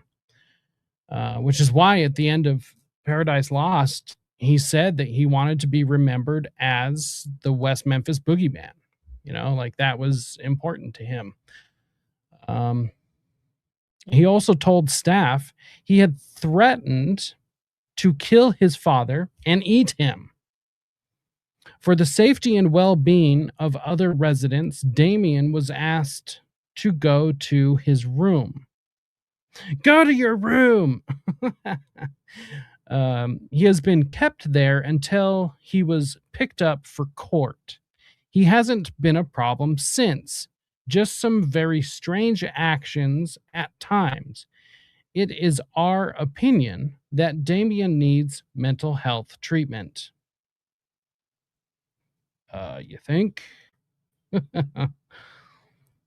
If there was any further information needed, blah, blah, blah, blah, blah. Okay. So, June 1992, Charter Hospital, trying to suck blood off peers who have scratched themselves. So it was a little bit more than a scratch.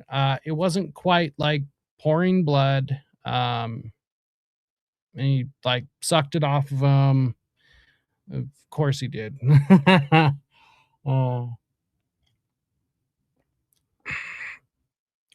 he definitely forgot how to use a fork. And apparently he was, in the hole 23 hours a day for multiple years, and his eyes even adjusted to the darkness, and so he has to wear sunglasses all the time because he can't look at the sun the same way ever again. And God, you better feel bad for him.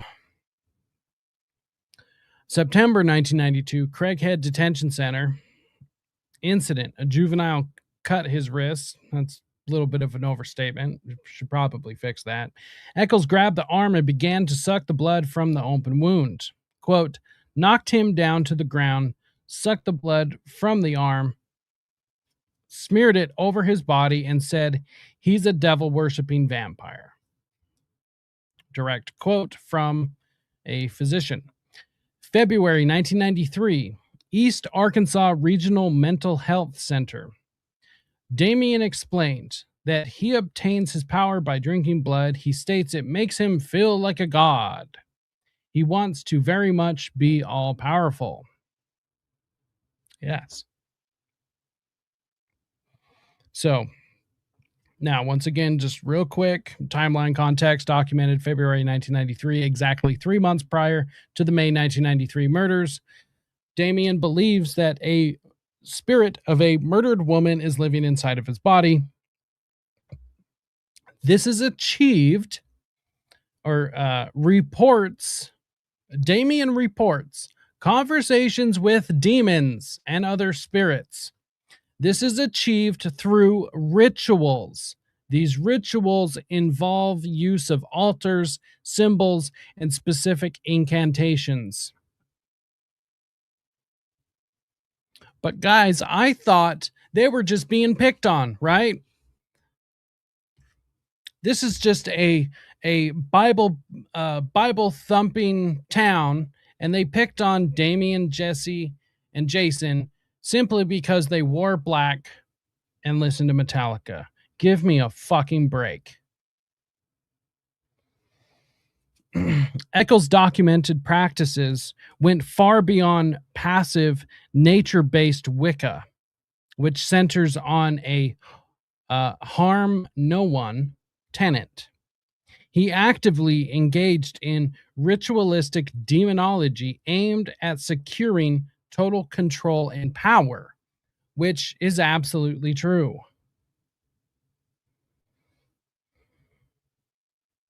So give me just a sec. I have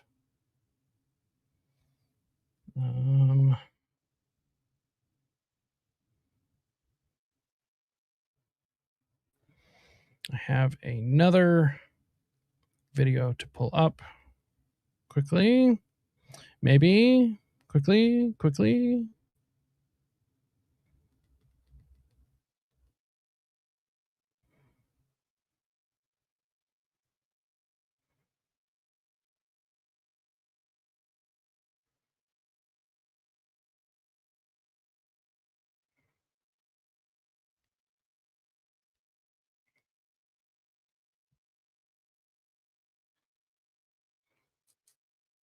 So, just before this gets going, what this is, another video off of William Ramsey's page, one of his really, really early videos when Abomination came out.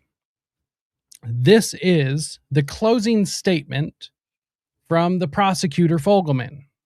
So this is at the end of Damian and Jason's trial.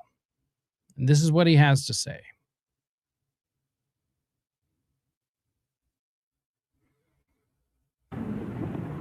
Please the court, ladies and gentlemen of the jury.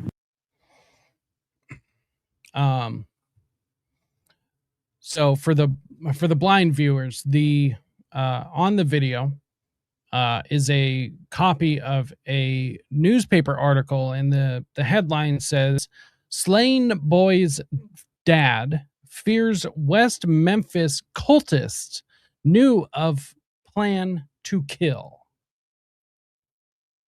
So, very interesting. Let's listen to Prosecutor Fogelman and his closing statements. As I told the court, I'm going to be short, and from my prior arguments, y'all may not think that I'm capable of that, but it will be. Y'all have heard everything, and there's not a lot more to say that you can say. It's extremely important in this case that when you go back and look at those instructions, that you, just like the judges told you all along, that you consider each victim separately and each defendant separately.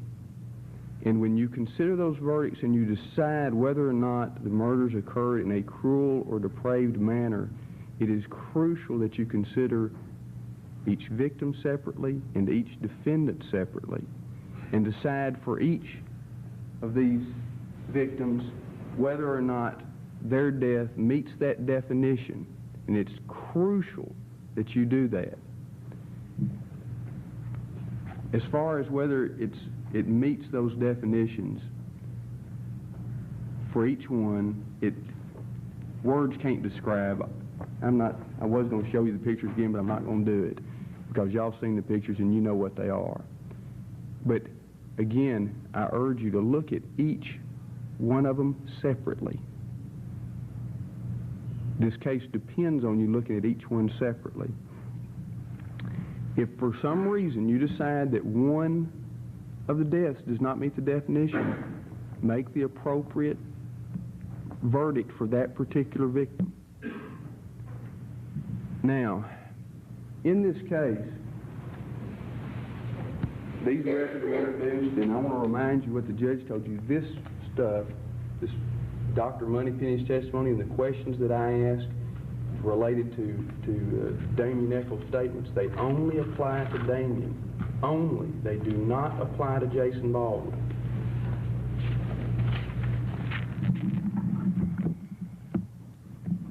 Oops, my bad. I pressed the button. Testimony, they said, well, Damian wouldn't have an opportunity to be with his son. Ladies and gentlemen, Michael Moore and Stevie Branch and Christopher Byers, their families can't be with them anymore, and they can't be with their families. That was taken away from them on May the 5th, 1993. I told you I wasn't going to talk long. I'm not. I'm going to conclude with this. This statement of Damian, he puts it all in, I just put it all inside, describes this as more than just anger, like rage.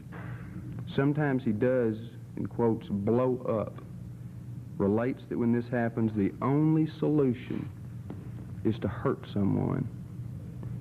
Damian reports being told at the hospital that he could be another Charles Manson or Ted Bundy. When questioned on his feelings, he states, I know I'm going to influence the world. Okay. Anyone else find it weird that he's also comparing himself to Charles Manson or Ted Bundy? Like that it's weird that this is important to him, or that he thinks it's necessary to state such a thing. People will remember me.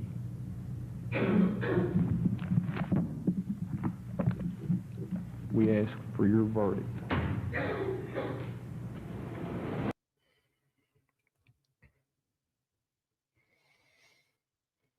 It's entirely strange. It's so entirely strange. In fact, let's just go ahead and pull this up, because I think this is also kind of important to show. Let's see. I highly recommend, let's see. There's this page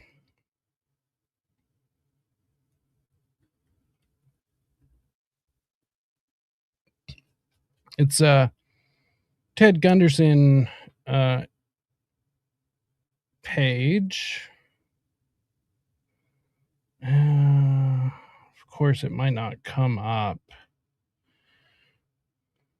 So it's not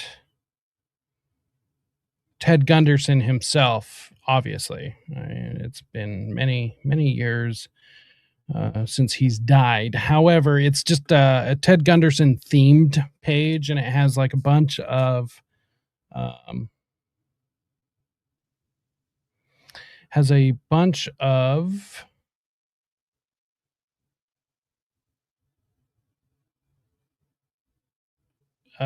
like satanic ritual abuse stuff. Let's see. Paradise Lost. Let's see, maybe that will pull it up. No. Let's see. Somebody said something the other day on Already Dead. Actually, this was probably a couple of weeks ago. They were talking, they meaning Jose and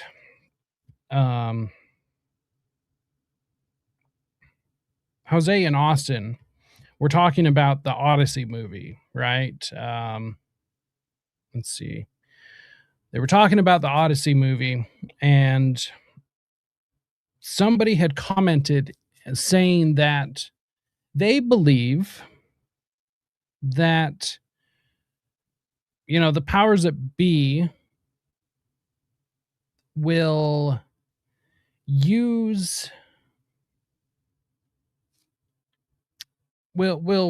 certain things, like I'm trying to think of an example.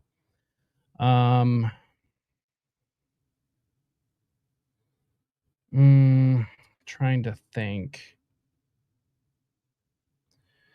They will release I'm trying to think of a good example, and I can't really think of one. They will release certain titled content to make it harder to search for the real thing.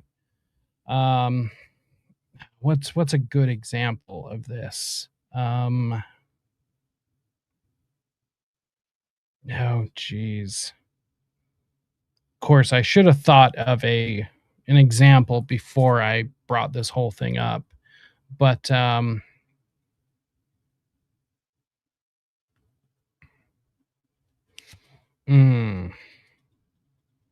can't think of a good example. Now I just look like a fucking idiot. No. Damn it. Where is this?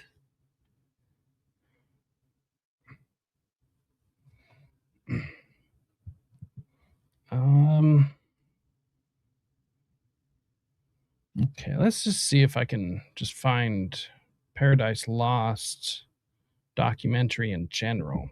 There are copies of it out there. Paradise Lost, West Memphis 3. Yeah, there we go.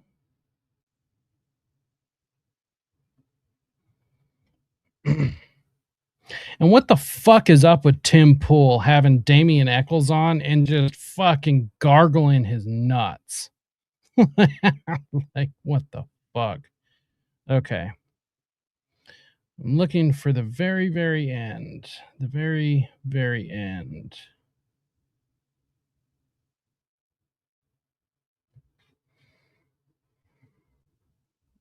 Really?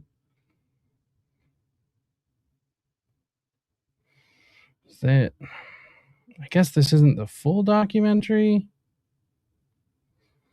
Okay, so there's a clip where Damian is talking about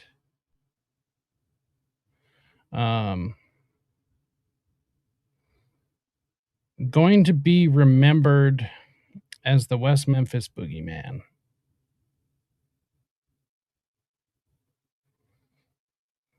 And it's like right at the end.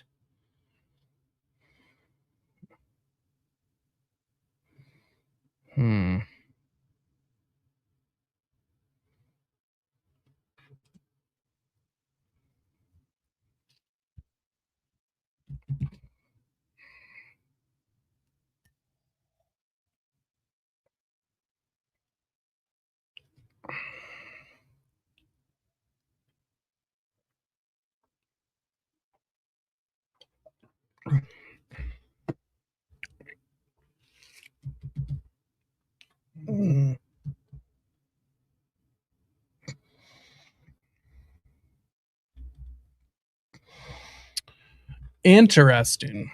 So for the blind viewers or those listening, audio only, Death to Censors, by the way, awesome name. Absolutely agree. Fuck the censors. Ted Gunderson was fired from the FBI for performing satanic rituals in his FBI office. He married the widow of Anton LaVey. So I've never heard this, either of those. If you could point me or send me any sort of information regarding that,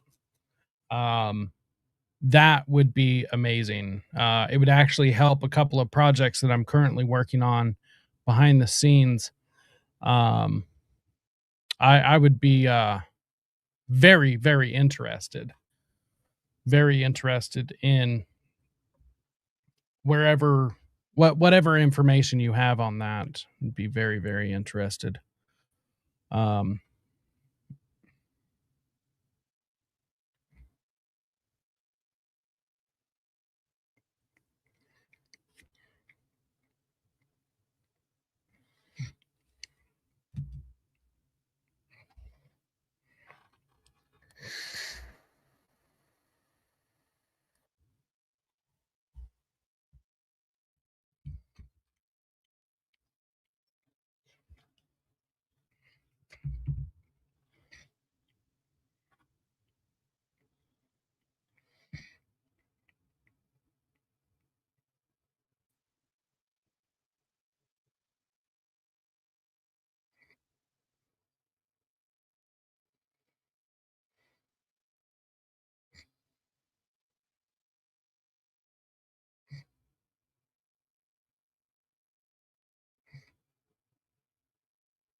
See, I'll have to find I'll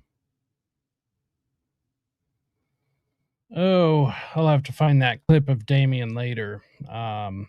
Maybe for the next show. Anyways,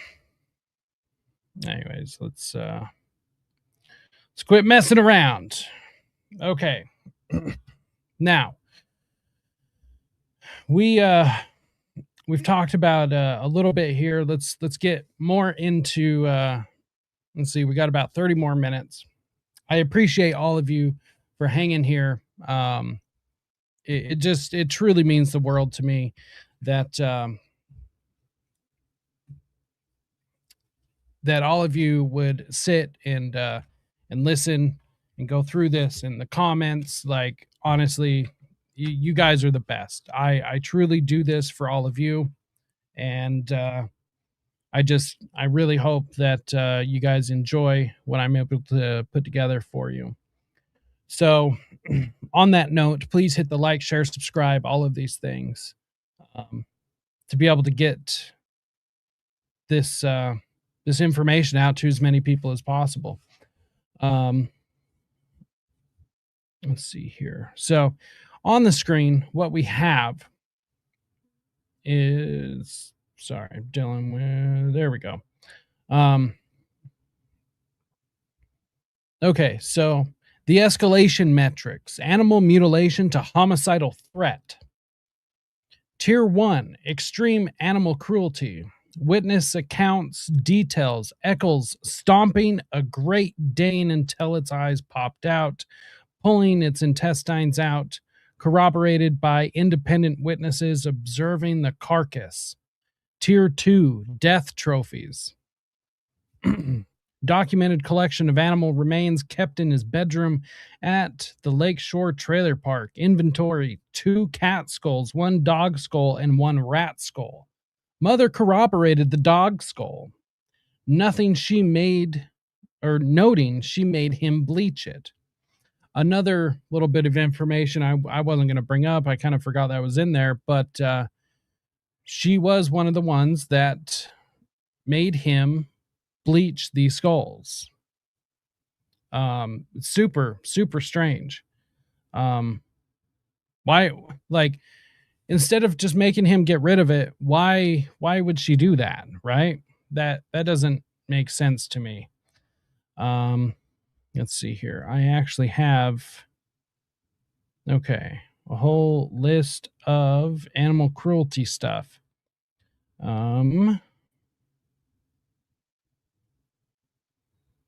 Let's see. Hold on.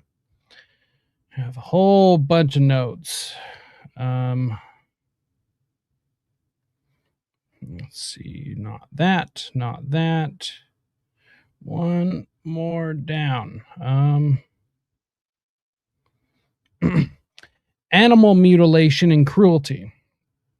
Witnesses saw Eckles kill a Great Dane by pulling its intestines and stomping its head until the eyes popped out. Eckles planned to use battery acid to burn the skin off the skull. Eckles collected animal skulls, specifically keeping 2 cat skulls, a dog skull, and a rat skull in his bedroom. And I mentioned this on the No Way Jose podcast that, I can only imagine the smell, because I myself am a collector of the weird, curiosities and oddities. I have a oddities collection. Maybe one of these days I'll break some of it out on a live stream,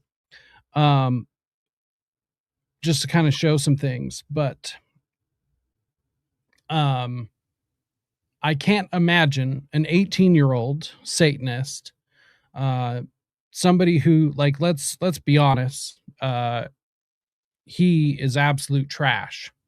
So I can't imagine that somebody like this would probably take the proper care and be able to display something like this properly. So it probably smelled awful. So he has these skulls in his room, and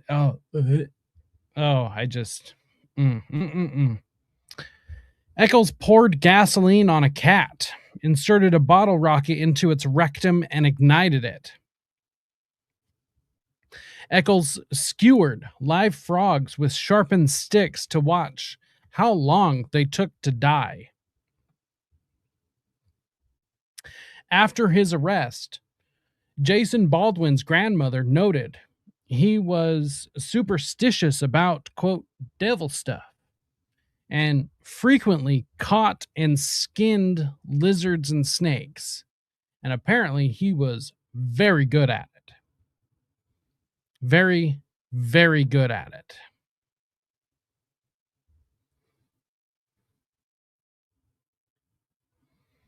Okay. Let's see.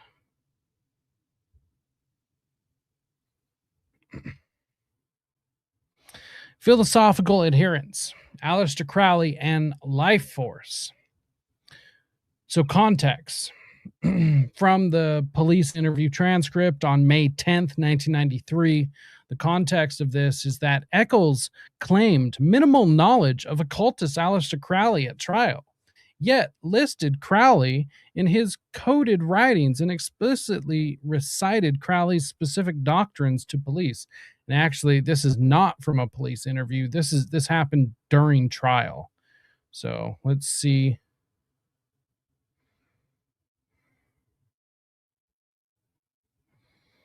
Let's see. I believe. Yeah, this is Del Griffiths.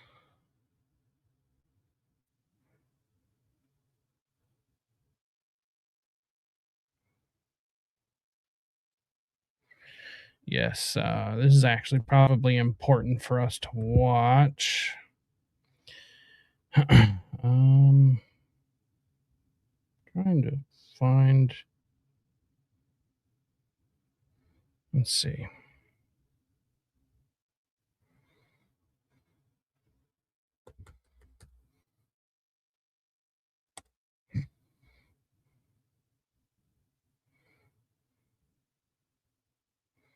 Okay, we'll come back to this before we're done. So 1 hour, 8 minutes, and what? 53 seconds. So basically 1 hour and 9 minutes. Okay. Let's see.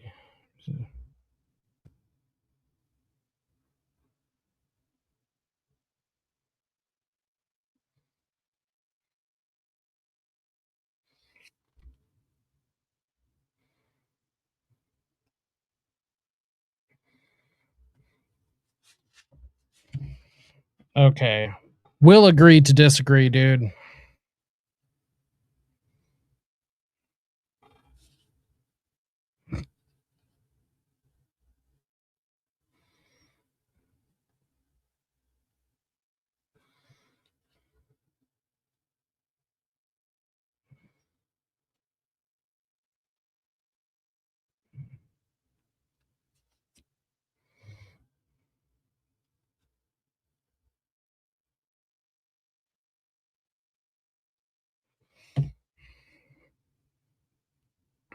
Where the fuck did this come from is my thing. I don't believe at any point in time anyone has ever turned around and been like, no, we have a problem with Damian because he wears black. What? No. I don't know. Maybe harassing children had something to do with it. Maybe killing pets. Maybe sharpening sticks and, skewering frogs just to see how long it took them to die. Stomping the skull of a Great Dane. Lighting a cat on fire. Talking about murdering people.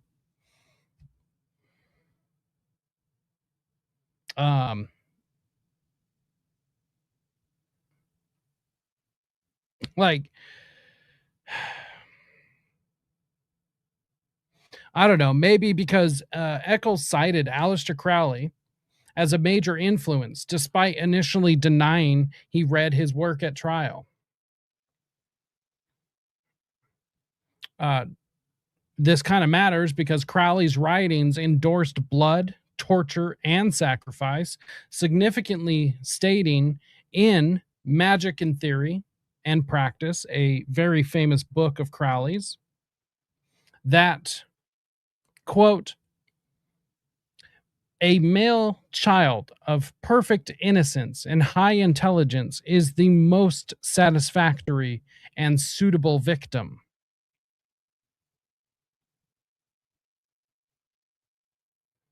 Although those who support Crowley want you to believe that that's about masturbation and not about human sacrifice. I don't understand how that makes it better, but let's see here.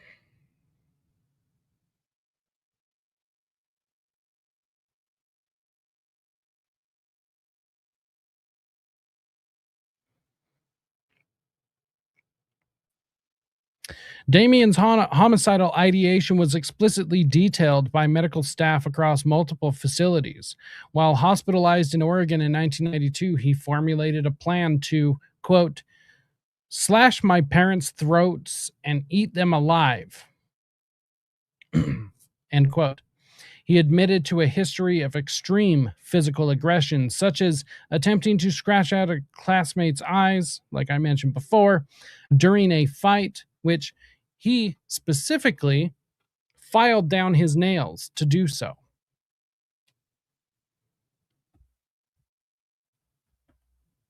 And there's a case of him chasing a younger child with an axe. Evaluators noted his flat effect, once again, describing him as a cool and distant and demonstrating little to no compassion for others.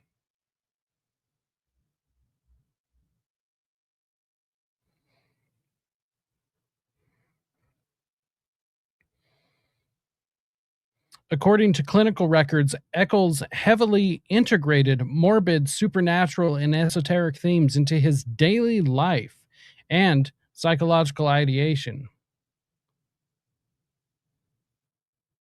He admitted to clinicians that he had been interested in witchcraft since he was a child and actively tried to use magic to steal other people's energy and influence their minds. Hospital staff noted their concerns that he frequently meditated in a, quote, bizarre and unusual fashion and drew numerous witchcraft type symbols. Furthermore, juvenile probation officer Jerry Driver reported to Charter Hospital that authorities had confiscated drawings from Eckles depicting a baby's foot behind a tombstone with power emanating up into the moon, which aligned with documented allegations that Eckles had discussed sacrificing his firstborn child. A central component of Eckles' documented occult practices was the ritualistic consumption of human blood, which we've talked about.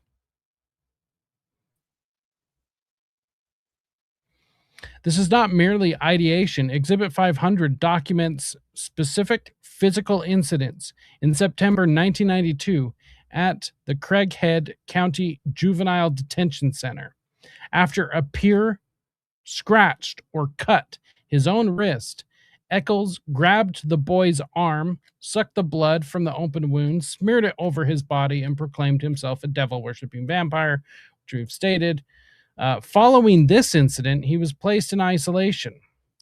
The psychiatric records also details Eckles' deep involvement in demonology and spirit possession. Additionally, a clinical documentation illustrates how Eckles' occult beliefs merged with a predatory social Darwinist worldview and a history of homicidal escalation. Eckles stated to evaluators that he, quote, pretty much hates the human race and divided people into two classes, sheep and wolves. On February 1993, on a February 93 disability application, he explicitly self-identified his presenting problems as homicidal, suicidal, manic depression, schizophrenia, sociopathic.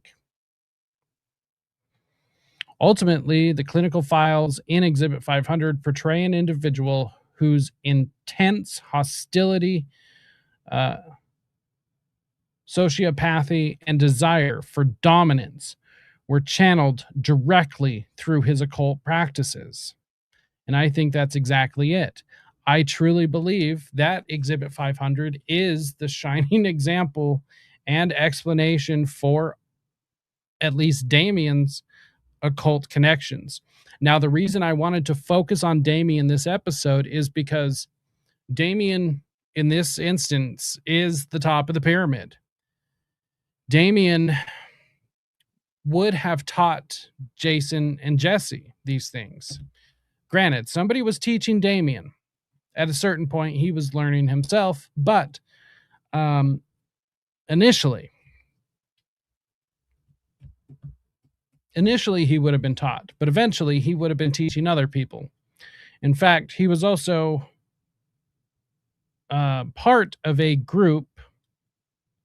Let's see. Oh, talked about this a lot.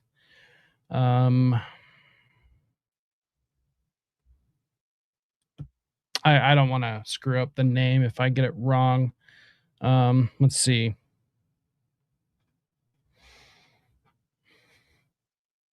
So the reality of this, well, let's see. I want to keep playing this.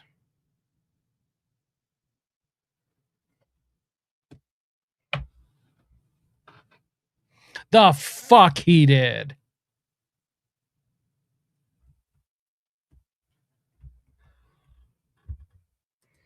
So he just looked a little bit into Wicca. Okay? Just a little bit. Okay, guys? Just a little bit. He just looked a little bit into Wicca. Damn it. Yeah, I'm an idiot sometimes.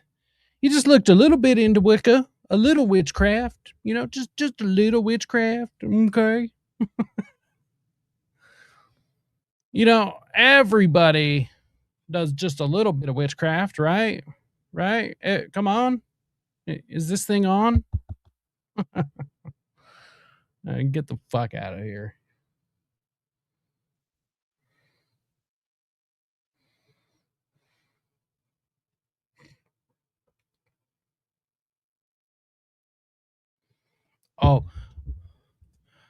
Oh, that's a load of fucking bullshit.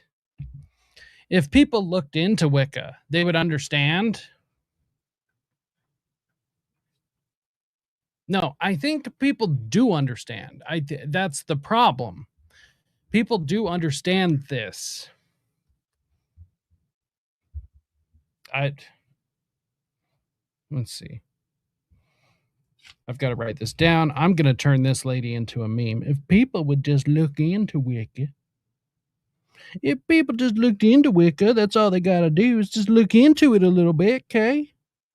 It's just a little bit of earth worship, okay?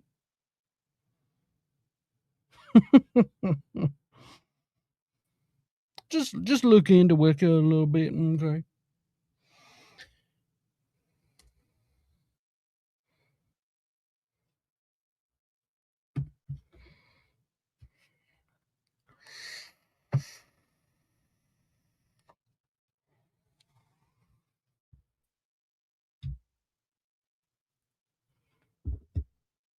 What?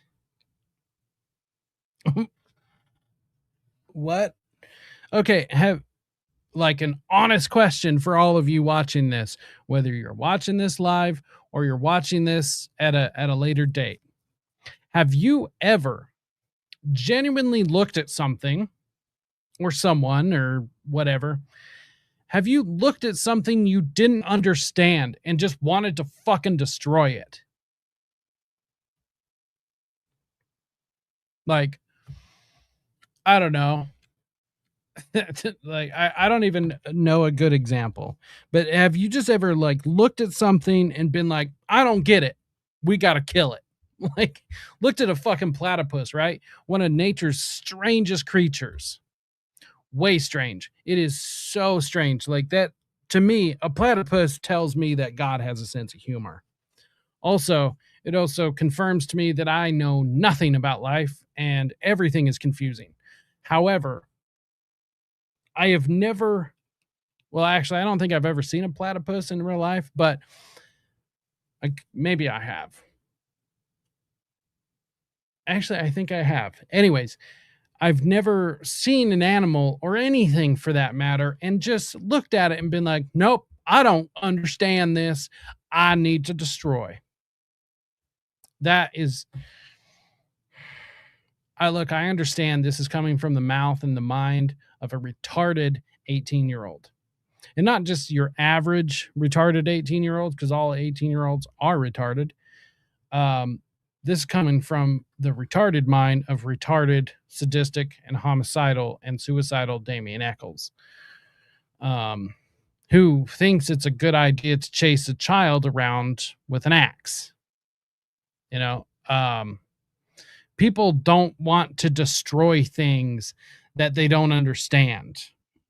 In fact, most people in general, big picture here, most people are just lazy. If they don't understand something, they'll probably just ignore it. Honestly, like they're not going to waste their time destroying it. I don't understand this. I got to kill it. Kill. Like, get out of here, dude.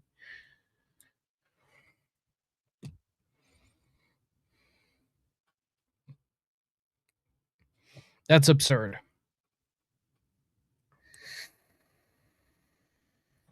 There it is. Witch hunt narrative.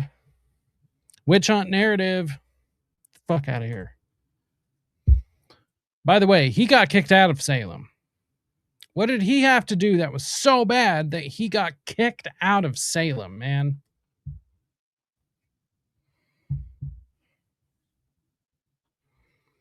That is a load of bullshit. That is a load of bullshit, Damian. That was just a flat out lie.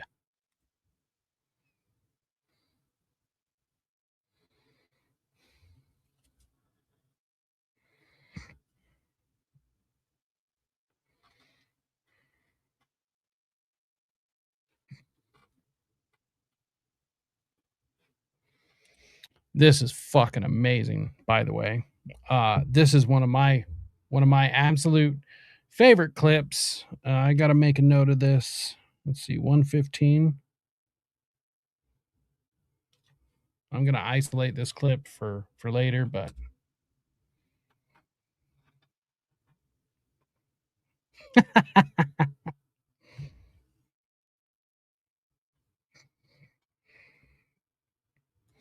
right. But when they searched his room, they found a copy of Rosemary's Baby, like a novel version of Rosemary's Baby. Right. But he named himself after a Catholic priest, somebody who did good for the lepers.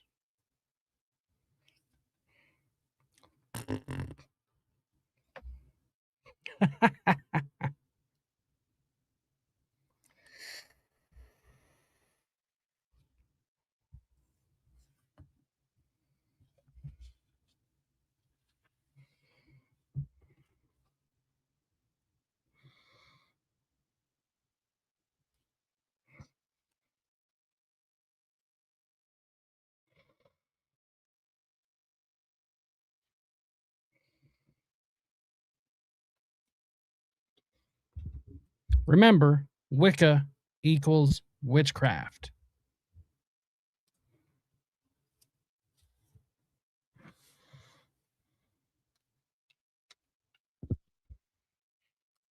Okay, just real quick, because this is actually really important.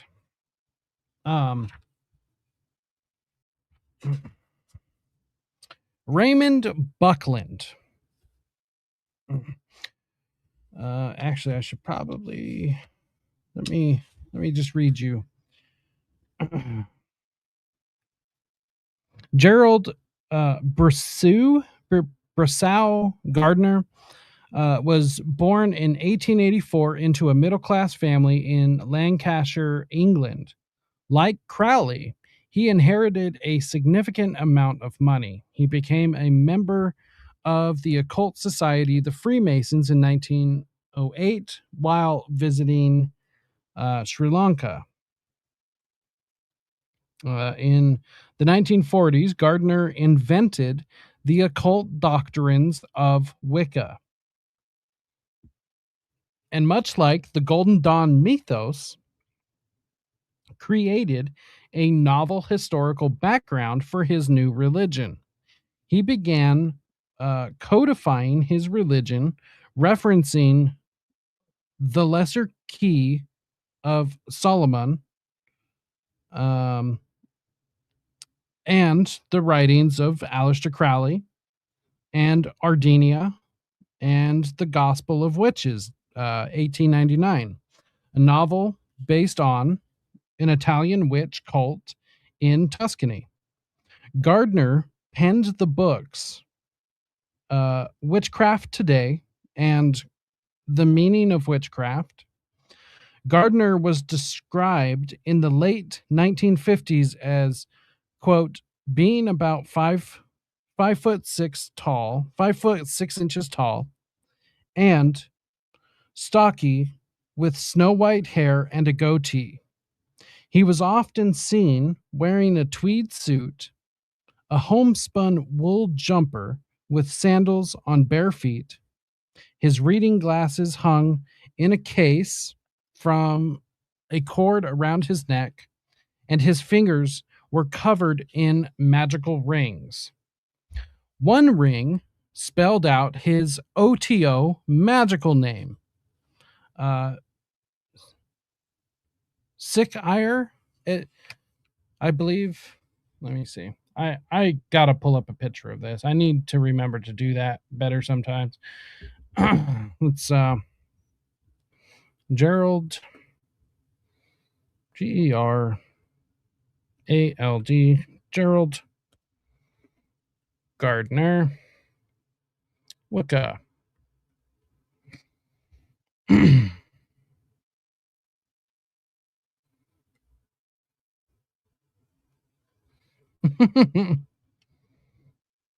This is him. I mean,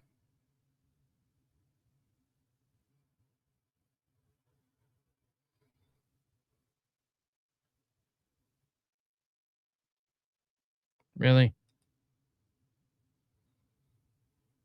I mean, this is Gerald Gardner, right? Like, oh, motherfucker. Come on. Let's see. Open image. Here's Gerald Gardner, the inventor of Wicca. Seems like a totally level-headed guy, right?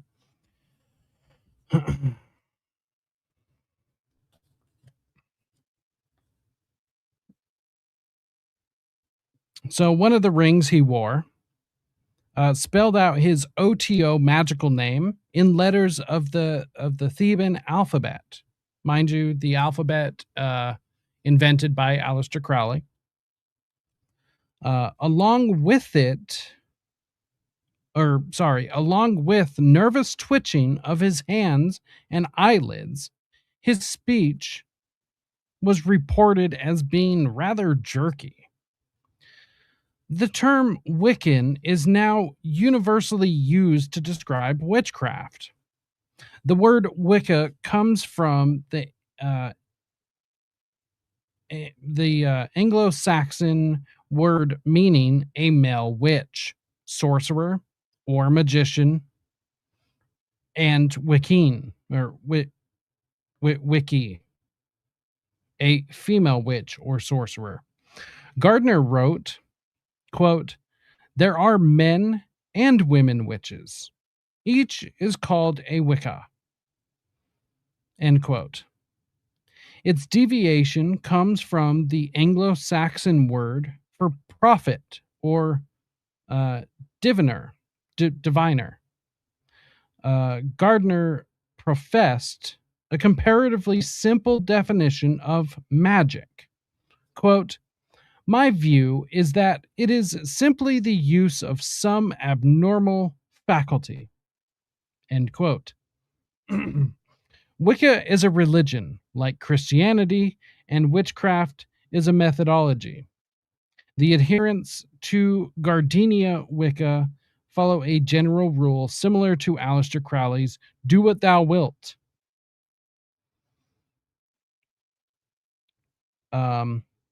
Do what thou wilt, admonition.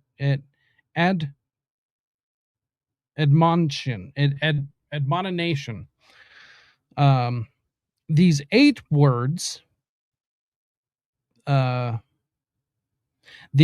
words, the read fulfill.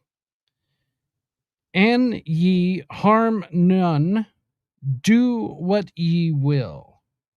Gardner described in Witchcraft Today the importance of the magical circle. Quote, "I am also permitted to tell for the first time in print the true reason why the important thing in all their ceremonies is the casting the circle. Wiccans are taught that the circle is between the worlds, that is, between this world and the next. the denominations of the gods. The old gods are not dead. They think we are, stated Gardner. Now, Raymond Buckland. Raymond Buckland established a Wiccan coven in the United States based upon Gerald Gardner's teachings. Buckland briefly met Gardner in England in 1963, the author of over 40 books on the subject of witchcraft. Buckland currently lives in Ohio. Gardner Buckland stated, let's see, Raymond Buckland, let me pull him up.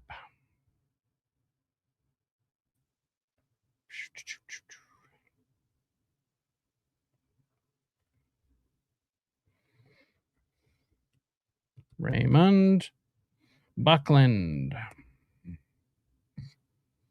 This fucking dude. Okay? Buckland's Complete Book of Witchcraft. Okay? This is the dude. This is the dude.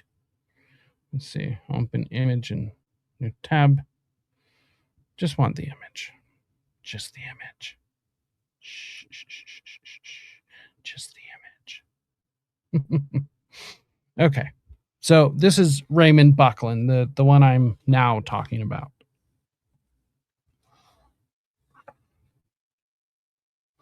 Gardner Buckland, this man, stated, Gardner was almost single-handedly responsible for the resurgence of interest in the old religion, certainly in establishing it as a viable alternative to the established creeds. I'm happy to say that I was able to play a small part in that renaissance myself by extending Gardner's teachings to the shores of the United States. Today, Wicca is practiced around the world. End quote. Buckland acknowledged that Gardner's interest in the old religion brought Wicca to the entire world. As noted earlier in his book, the West Memphis Coven and Damian Eckles used Buckland's Complete Book of Witchcraft as a reference manual and guidebook. There are important correlations between information in the Complete Book of Witchcraft and the West Memphis case.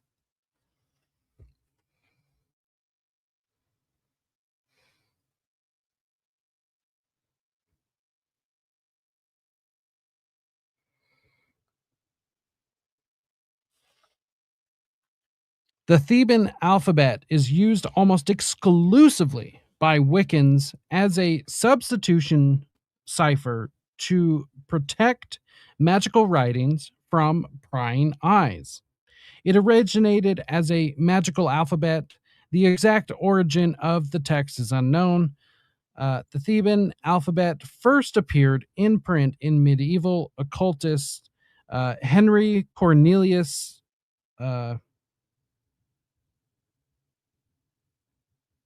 Agrippa's, I believe, I don't know. I'm terrible with names, honestly. 3 books of occult philosophy in 1531, where its origins were ascribed to the legendary Magnus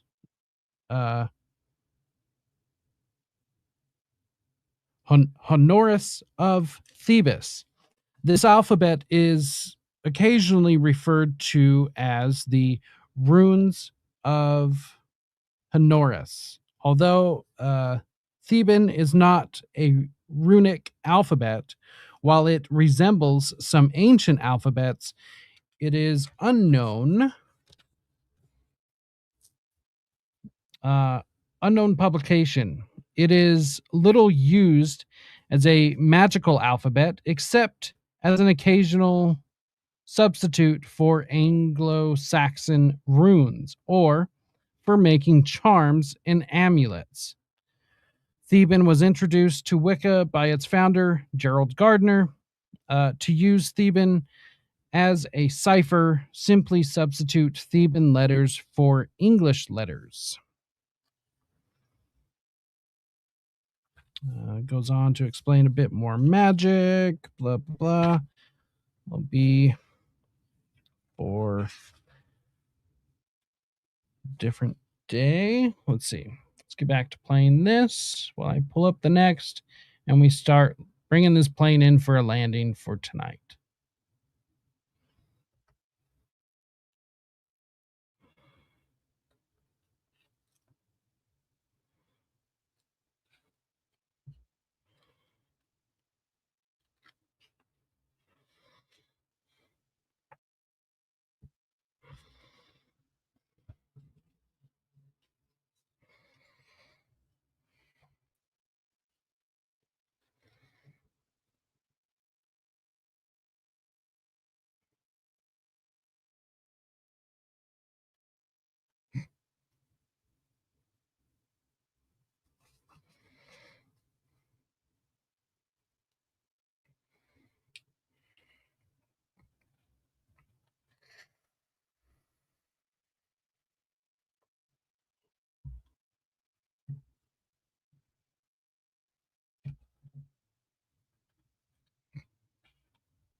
Oh, bullshit.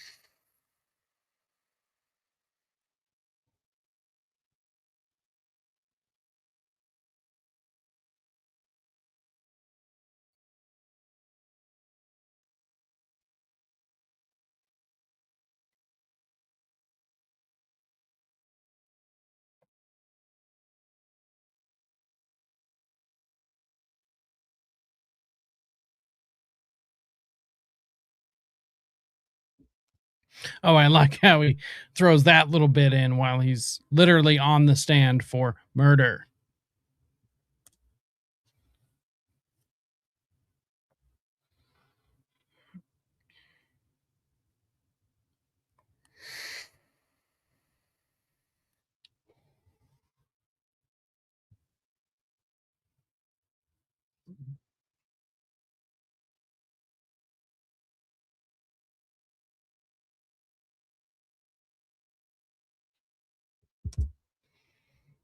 Just kind of interesting, right? Let's see. There's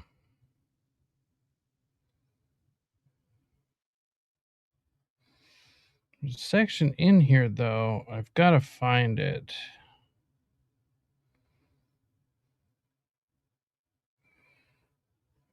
Okay, Del Griffiths. I think we'll talk about him next episode because very clearly, like, we're going to start landing the plane.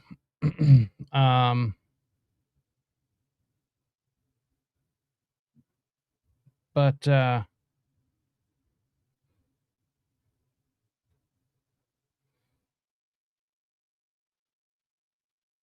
let's see where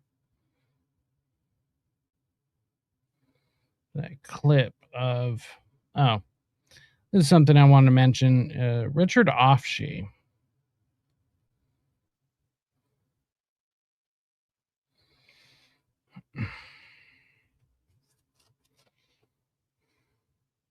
Oh.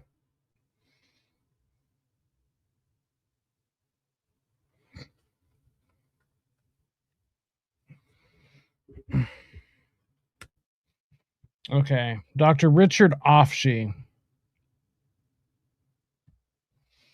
Why does this piece of shit matter? Well,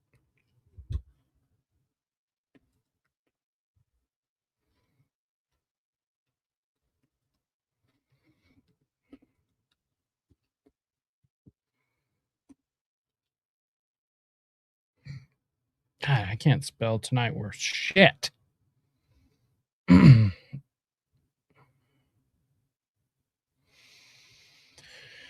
Oh, the False Memory Syndrome Foundation.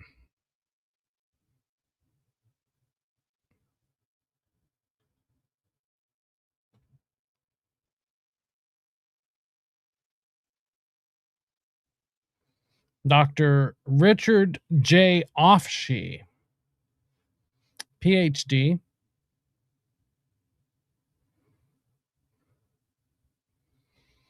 Quote, recovered memory therapy, like lobotomy, illustrates the worst of all possible medical or psychiatric mistakes. End quote. Richard Offshee. Those are the words of social psychologist Dr. Richard Offshee in his book, Making Monsters, with Ethan Waters, a 340-page critique of repressed memory therapy.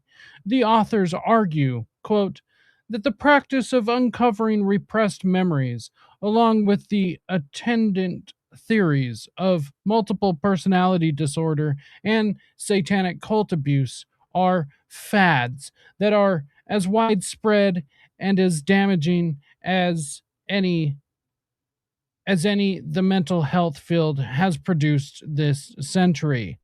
Never one to shrink from controversy, University of California at Berkeley professor Offshee has been in the front ranks of the recovered memory debunkers. Debunkers. Oh, he's debunking. He's debunked. He's totally debunked multiple personality disorder. That's it. Everybody go home. Nothing to see here. Fucking piece of shit. This is why that's why this piece of shit matters. So, as you can see, Dr. Richard J. Offshee, defense expert on false confessions. I mean, you can go listen to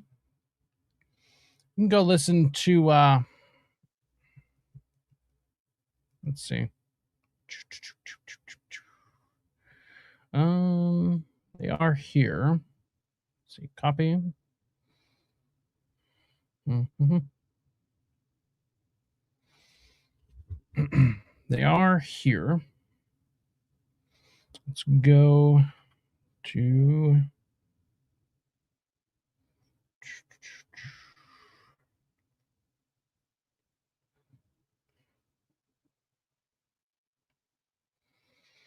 so for those curious, this is callahan.mysite.com. So this is what it looks like. Let's see. I don't know what I'm doing. Let's just do this. Miss Kelly. There we go. Right there. Okay. So polygraph. So as you can see on the screen, all of these right here. So undated subject description, 1993, fingerprint check. May 15th, 93, subject description. June 3rd, 1993, subject description.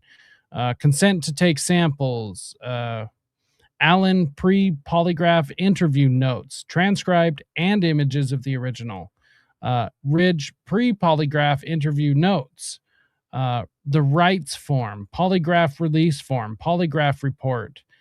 Ridge post-polygraph interview notes, record of arrest number 2, first statement right here. So you can get the entire thing, the original audio, the transcribed 1 and 2, But this is June 3rd, 1993, the very first statement of Jesse Miss Kelly. June 3rd, 1993, second clarification statement, transcribed 1 and 2 and the original audio. The reason these matter, these are the first confession. It's all recorded. You can go and listen. You can go and listen for yourself, because I know my audience or anybody that's listening to this now or later is more than smart enough to be able to determine for themselves if these were leading questions that were being asked by the officers. Just go listen to it for yourself and to use your brain, determine, were these leading questions? But here's the thing. Even if they were leading questions, which I think there's a few of them that can probably be argued, it was a bit leading. Right. Okay. But are they still true? Even if they were leading, it's one thing to lead somebody to a question or to an answer that's untrue, right? But it's another thing to lead a person to actually telling the truth. Sometimes you kind of have to lead them there to face them with the fact that you actually know what the truth is and kind of back them into a corner, right? So the question shouldn't really be, were they leading questions? It's, well, is what he said true or not? That's actually what matters. Is it true? Or did they force him? Right? You know, this is why the offsheet testimony is fucking stupid.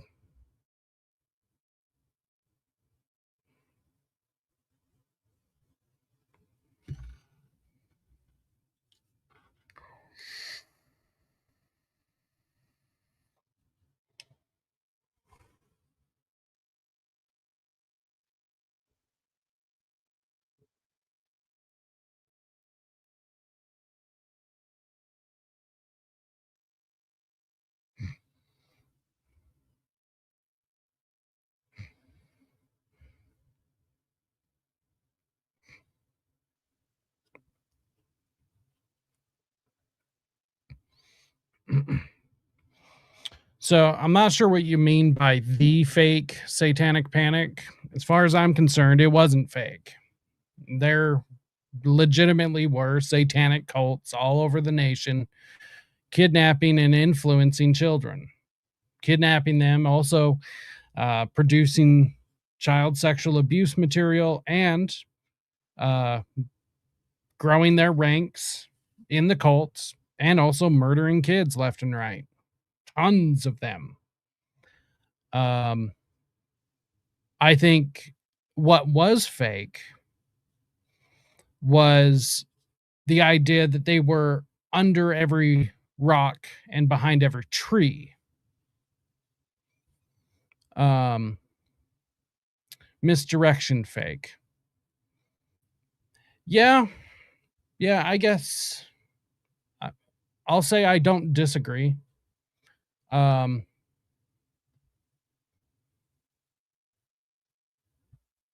Yeah,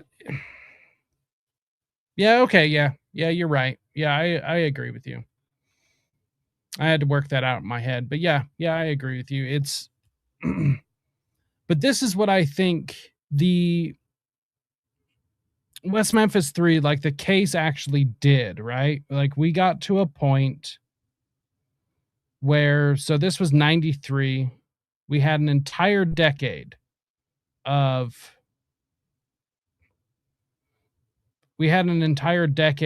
nothing but satanic panic, right? And by this point, the narrative had already been floated out that it was all fake. It was all, the witch hunt, the Salem narrative, basically. Ooh, that's good. That's good. I like that. Yeah, I'm gonna use that. So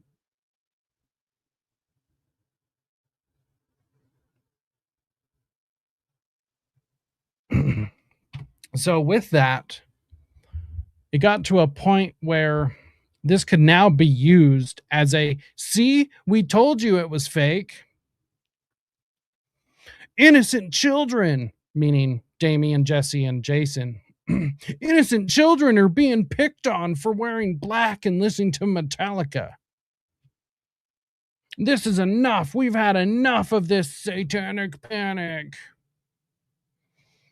This was like the final nail in the coffin for anyone who might have a question about Satanism or being panicked about it.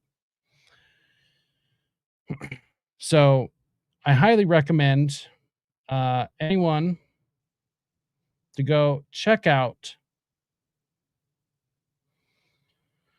my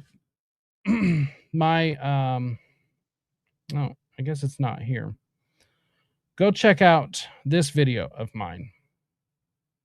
The Witch Hunt Exposed. How abuse survivors get silenced. Go check this out. This explains the witch hunt narrative as it is. Or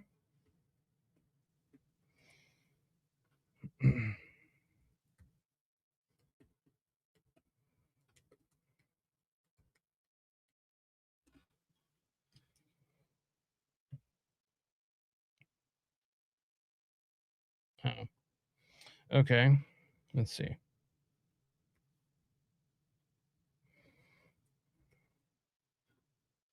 What? Okay. Go Substack. So, or if you don't want to watch the video, you know, sometimes people don't. Damn it. Really?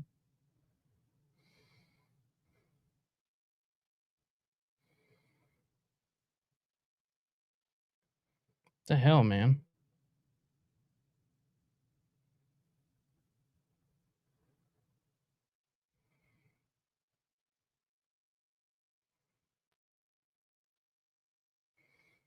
Anyways, since apparently this isn't fucking working, you can go to Beware the Mockingbird in the episode description.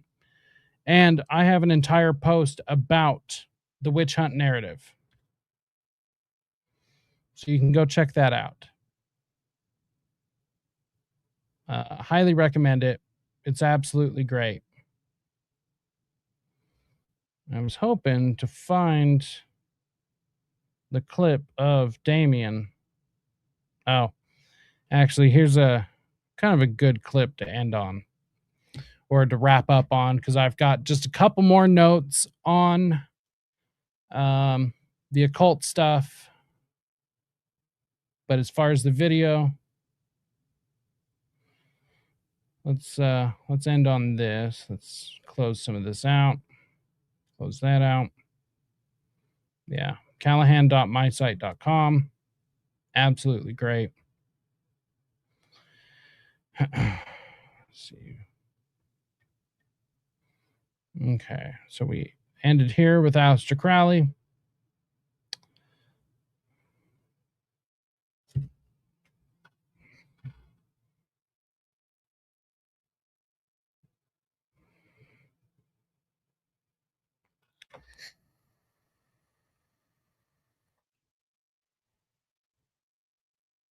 Okay, so just for anyone who doesn't know, who's never seen this, you're not really missing anything. It's just a literal propaganda film. But whether you have or haven't, this is Jesse Miss Kelly's trailer. This is where Jesse Miss Kelly Sr. lives, along with Jesse Miss Kelly Jr.'s stepmom. who is the one speaking currently. What she says is actually really important because she doesn't actually believe that the boys are innocent.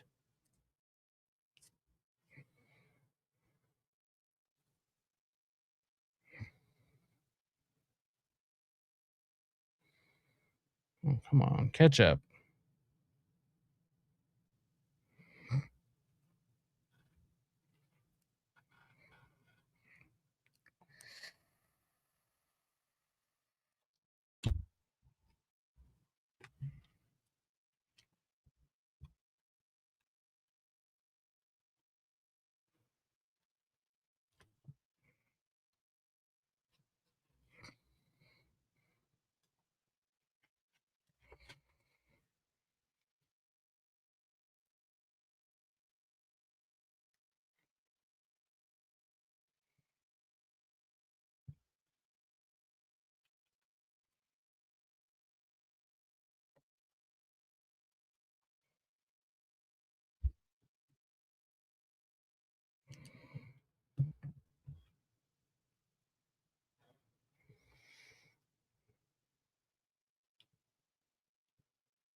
The look on that woman's face, man. The video has no audio. Hold on. All right. I got to replay that then. And sorry, this is just far too important. Damn it. Let's see. Share screen. Bam. Bam. Bam. Bam. This is also why I put on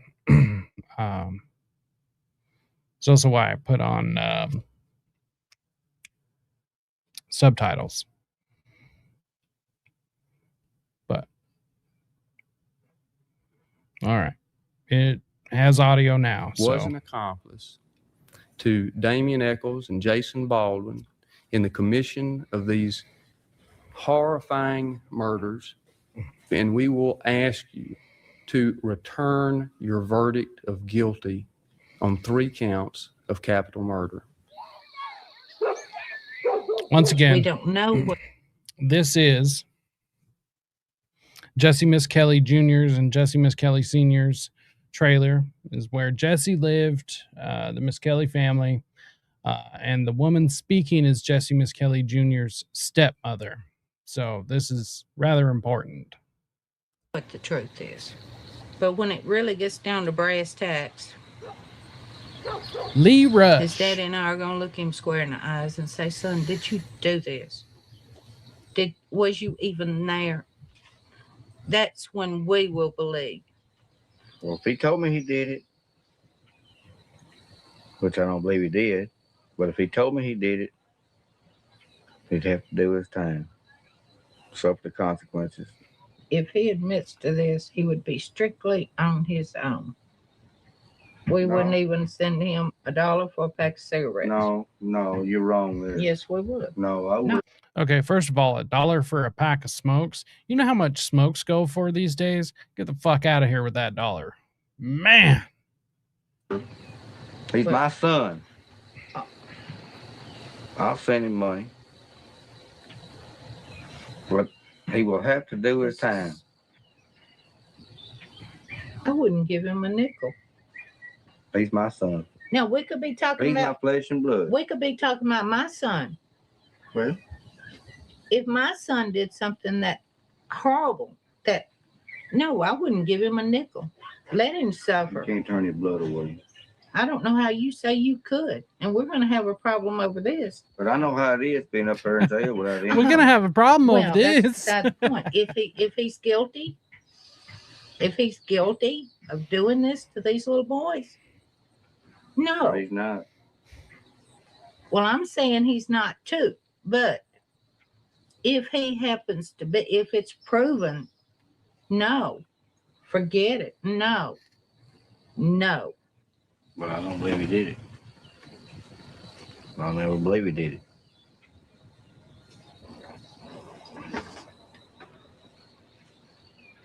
This is to Jesse Jr. All right, there we go.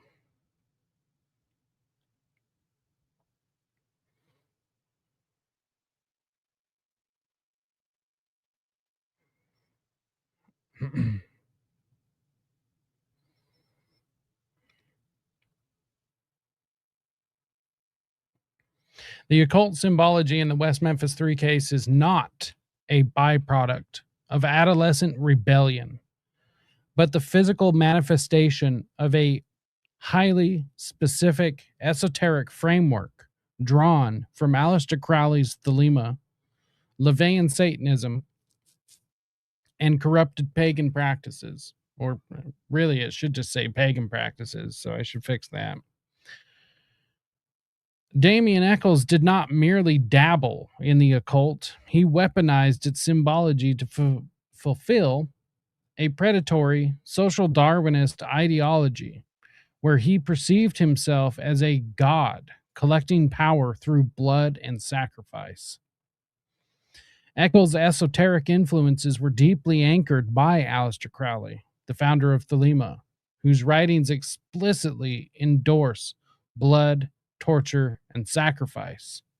In his book, Magic in Theory and Practice, Crowley wrote, Crowley wrote that, quote, a male child of perfect innocence and high intelligence is the most satisfactory and suitable victim, end quote.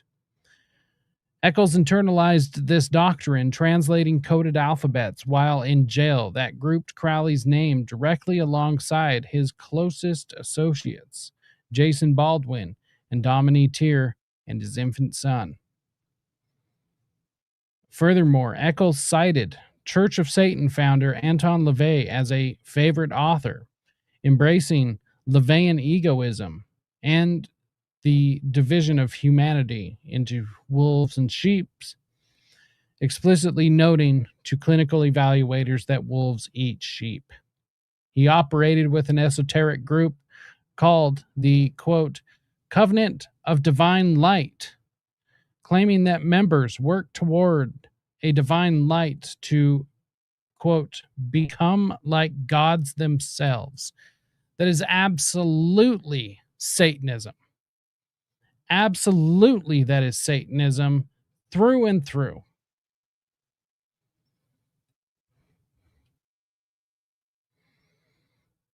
I just, that is so blatantly Satanism. I don't know how anyone could deny Covenant of the Divine Light. Oh, you mean like the light bearer, Satan, Lucifer.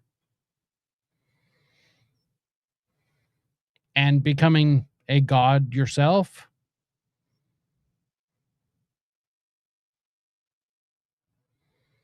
Come on now. That is Satanism.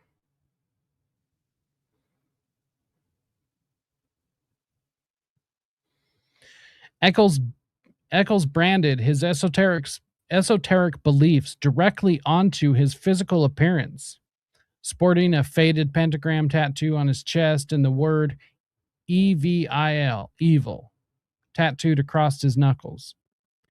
He wore a necklace with a pentagram pendant and possessed a, quote, Book of Shadows, featuring upside-down crosses, goat head and Baphomet imagery, and a book titled Never on a Broomstick, basically a book on the history of witchcraft, with a chapter, Rising Devil, underlined in red.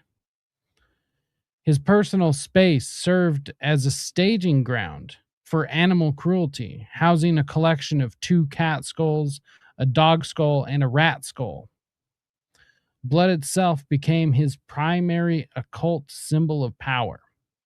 He routinely drank the blood of sexual or ruling partners, stating to psychiatric clinicians that it made him feel like a god, and he believed the spirit of a murdered woman lived inside of him, granting him strength. During a documented incident in juvenile detention, Eckles sucked blood from a peer's self-inflicted wrist wound, smeared it on himself, and declared he was a devil-worshipping vampire. The murders of Stevie Branch, Christopher Byers, and Michael Moore were the culmination of these esoteric influences, leaving a crime scene saturated in occult signatures that Eckles himself deciphered for investigators. Let's not forget, the only reason Satanism or the occult was ever brought into this case initially is because Damian Eckles brought it himself. He's the first one to mention any of this to the investigators.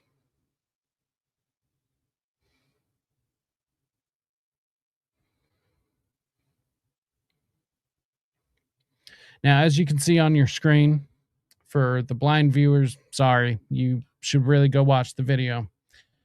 The crime scene, anatomical binding architecture, the anomaly. The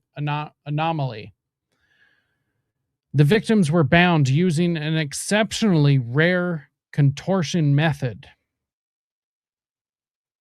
Left wrist bound to left ankle, right wrist bound to right ankle. Creates a hyper-exposed, sexually vulnerable hog-tie position. The ligatures. Victims were bound using their own shoelaces. The knots. Investigators identified 3 distinct knots, 3 distinct knot types across 3 victims. Square knots, half hitches, and figure 8 loops. Forensic conclusion. The variance in knot complexity statistically indicates multiple perpetrators with differing knot tying skills, deliberately posing the bodies in a ritualized manner. So, to put it simply, the reason why they were tied this way was for the ease of being able to sexually molest their victims.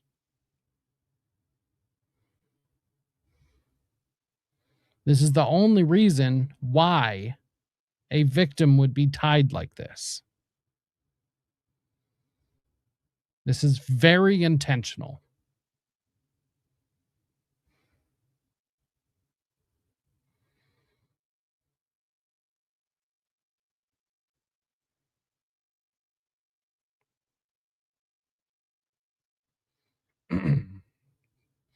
Eckles explicitly detailed this symbology to police, explaining that in his religion, Wicca, right? Just harmless Wicca.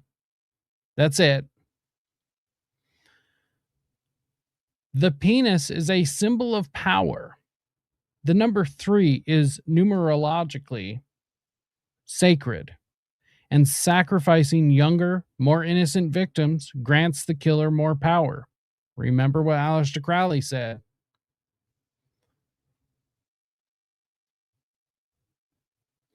This esoteric logic perfectly aligns with the forensic reality of the crime. The selection of exactly 3 8-year-old victims and Christopher Byers being brutally castrated while still alive. Being mutilated with a survival knife, like the one that was found behind Jason Baldwin's house. And Jason Baldwin happened to have a very particular skill, a very specific skill of being able to skin lizards and snakes, much like the penis was skinned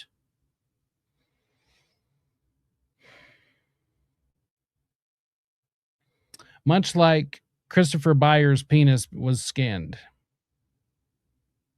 and degloved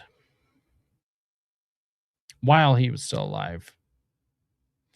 Along with, allegedly, according to the crime scene and what Jesse Miskelly said, and even Jason Baldwin said to his bunkmate at a much later date after their convictions, that the testicles were placed in their mouths, and their mouths, meaning Jason Baldwin and Damian Eckles, placed the testicles of the victim in their mouths after they were removed.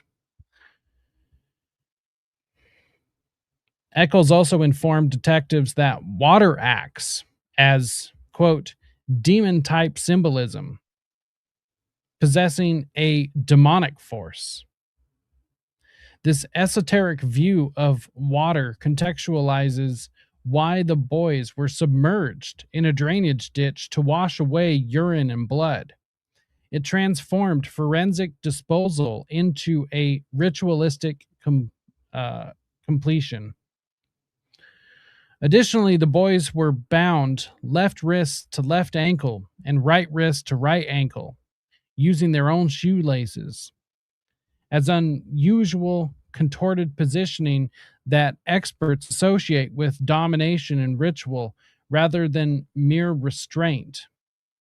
Finally, blue candle wax was recovered from Stevie Branch's shirt, perfectly matching a blue candle seized from the bedroom of Eckles' girlfriend, and wax found on the back cover of one of his occult books. Eckles had preemptively seeded this detail, telling police before the wax was discovered that if the crime was cult related, they should look for, quote, stones in the area, candles, a knife, and some type of crystals, end quote. He told the fucking police this. What the fuck is wrong with this dude? Mind you, and he said this before the occult or occultism, esotericism, witchcraft, before any of this was on the radar of the police, he was telling police this. This is what he was telling them. He was also telling them certain details, like the boys were urinated on. Specifically, they were urinated in their mouths. How would he know that? When he told them this, the day in which he told them this, the medical examiner didn't even know this. The police didn't know this. You can't have a detail of the crime scene that's, one, not public, or two, not even known by medical personnel or law enforcement personnel.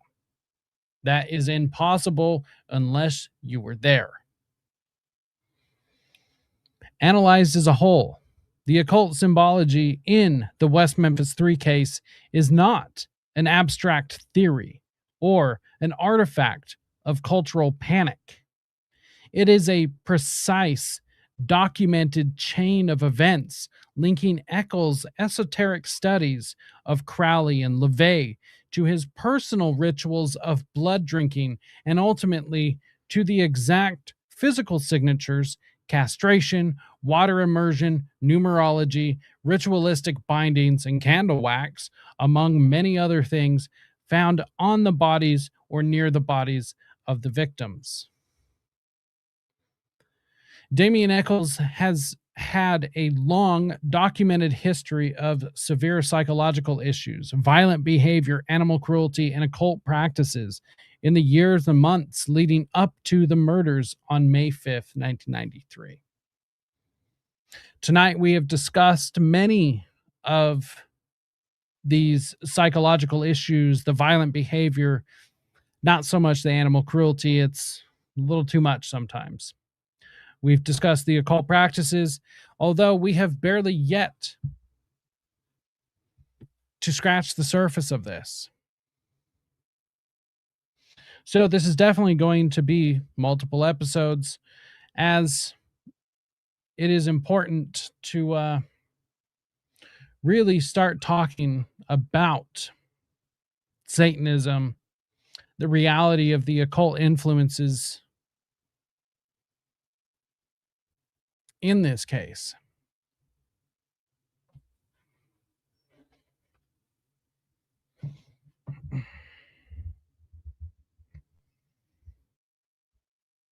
Has anyone cross-referenced the date of the murder to see what occultic holiday, quote unquote, or astrological event of occult significance? So, I've referenced a couple of different calendars. The problem is that there's not really a good calendar. I've actually been trying to put together one, but it's not actually as easy as it sounds. So what I've been trying to do is trying to take multiple calendars that have good pieces of each other and try to put it together into one calendar. This is one of the projects I'm working on in the background. So I know some people have talked about this, but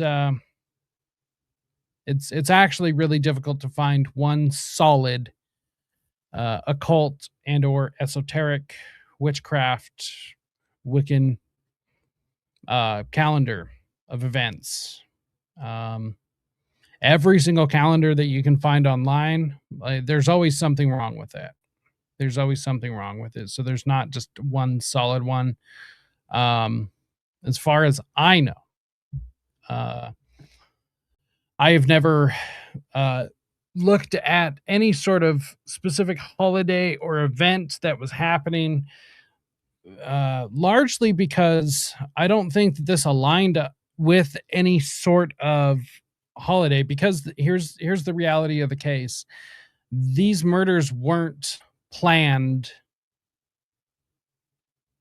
at least in the way that they happened.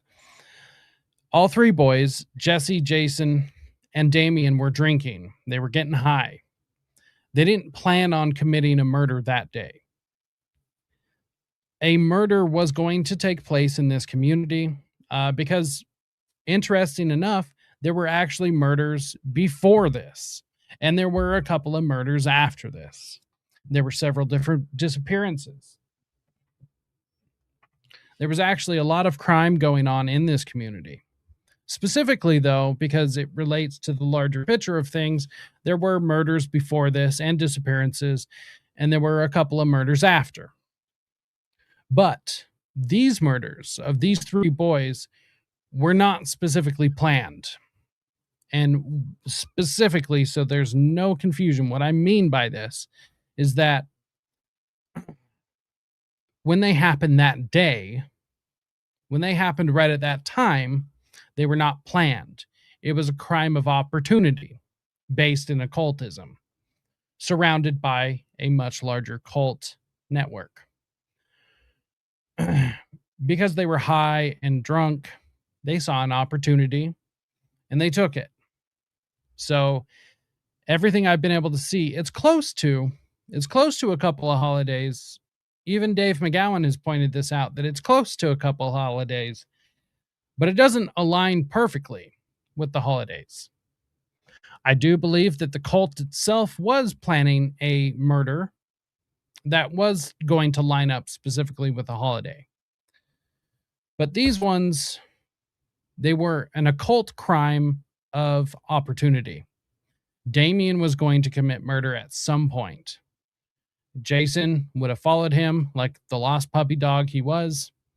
And Jesse, he would have been there and helped pretty much no matter what. They were all part of a cult. They had talked about committing murder many, many times. They planned on most likely committing murder. But that specific day, it wasn't planned for that. They saw an opportunity and they took it. So there's a lot of things that don't line up with traditional occultism, witchcraft, Satanism. So hopefully that kind of answers your question. Hopefully, as we hit the mic, why don't I? As we dive into this and explain more of the occultism, the esoteric connections, and all of this other stuff, hopefully that will kind of explain why things don't add up the way they should. Because what we should see, like Scott is pointing out, is that they should, in theory anyways, line up perfectly on an occult holiday or within the weekend or within a few days thereof. It kind of does, but it mostly doesn't, because this was a random occurrence. But like I said, they thought about it. They were planning something, which is why we see certain things acted out the way that they did. The tying up, the mutilations. They had talked about it. They knew that they were going to do something, but so much of it was random that that's what leads me to believe that it was a crime of opportunity, and they just took it and pounced on it. I also think that this largely upset the cult, which is why they were willing to let these boys spend the rest of their life in prison instead of trying to figure out a way to get them out. So, but on that note, I think we're going to get out of here. We'll hit a couple of comments real quick. Let's see. Jason Baldwin recently said that Damian Eckles was the worst friend ever in a tweet. Yeah, I've heard they've been on the outs. They've kind of been, yeah. Cinco de Mayo. LOL, it's close to May Day. That's true. That's true. I've gone over that same question 100 times in my head by now.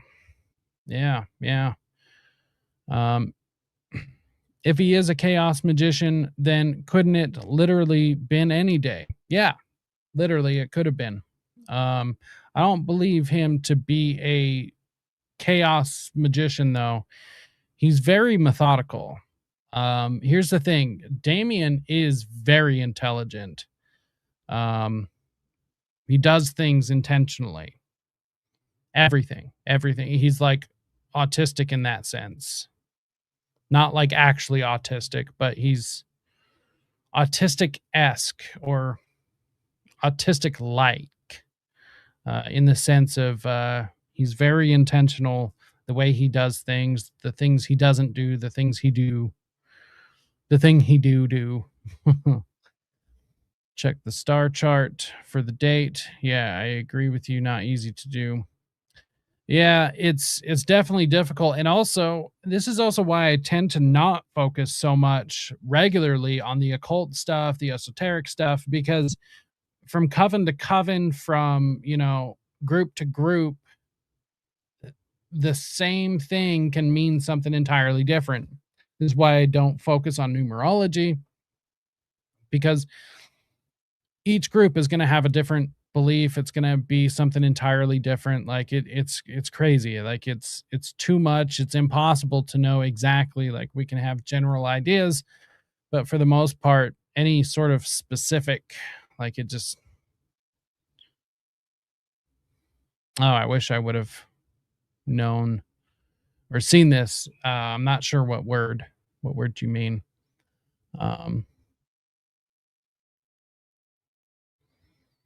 Sacrifice within a 10-day period, with August 1st being in the middle, obviously. Well,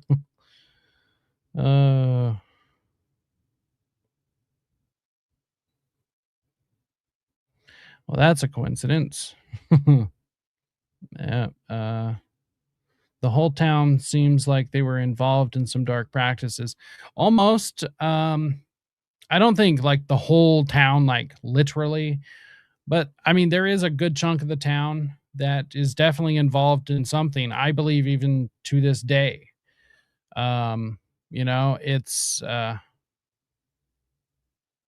I believe, because if you just look across the river into Memphis, we're talking about the Memphis rap scene, which is purely satanic. There's all sorts of stuff. And plus, because the way, like, just look at Google Maps and look at West Memphis.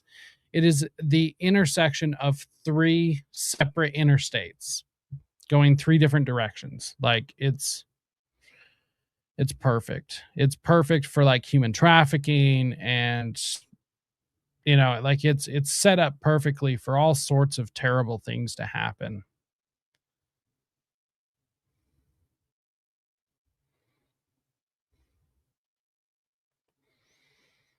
Yes, they absolutely do, but that's why we've got to turn around and make them positive. Absolutely. Mr. Bojangles, that's a weird situation on the very same day. What's going on in West Memphis? Honestly, this is one of the few times I think it's a genuine coincidence. I don't believe in coincidence. I think coincidence is a load of bullshit. However, I think that this is a area, especially in the 90s, where we've got a high traffic volume of homelessness, of different drug addicts. We've got truckers, we've got train riders, we've got all sorts of people coming through, and I think that this was a completely just unrelated incident. Now, I am open to the idea that this could be related, but just from what I know, from the time I've spent reading it, researching it, and everything, it just seems unrelated, like a genuine coincidence. Because even though coincidence doesn't happen as often as people want you to believe, as often as society wants you to believe, coincidences do happen sometimes, very, very, very seldomly. But so, in my opinion, like I said, this is complete speculation. Nobody's ever going to know the genuine truth. I believe Mr. Bojangles to be a genuine coincidence, a junkie that was bleeding everywhere, something. I don't know. It just seems unrelated, but I do definitely believe that it could have been related. So that's just my take. 8 Wicca Sabbats, which is a word that pops up in this case. Correct. Stuff like this also pops up in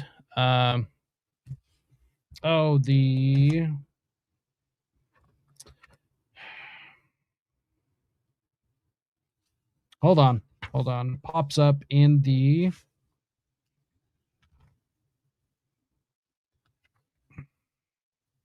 damn it. Why am I forgetting his name? It's because I've done a 4-hour show. That's why.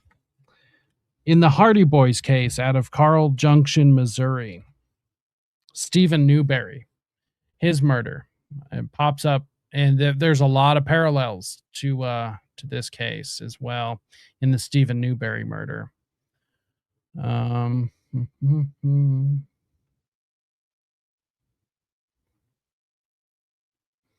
Yeah, they definitely all are. I mean, at a certain point, these are all tentacles of a much larger network going on,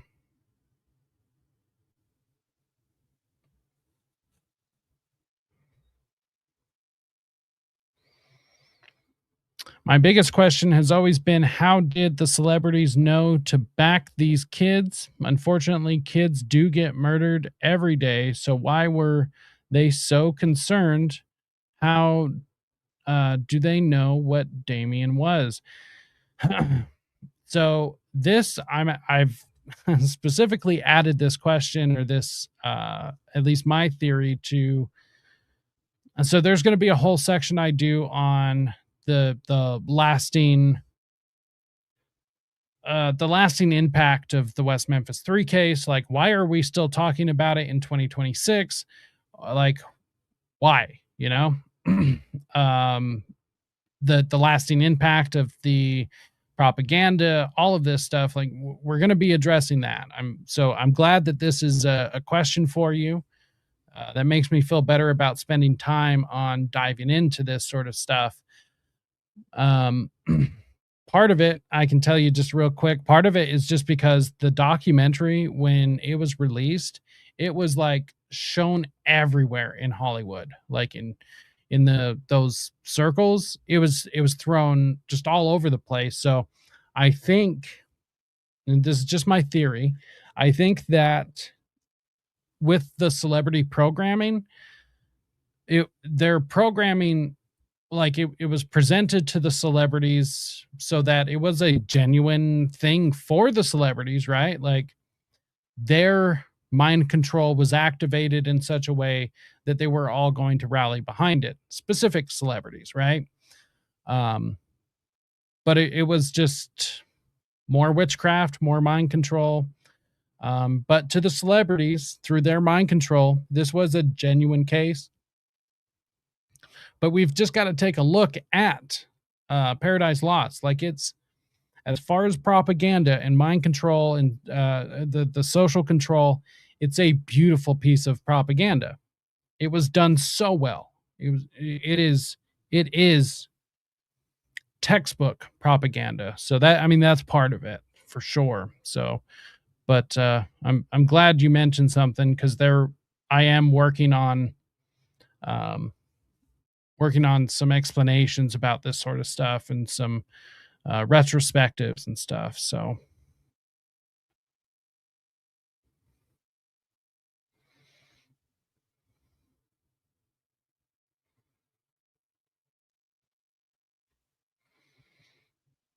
yeah, I mean, like I said, I am definitely open to the idea of Bojangles being connected. I mean, it's strange, but Bojangles is across the freeway from Robin Hood Hills, like the whole layout and everything.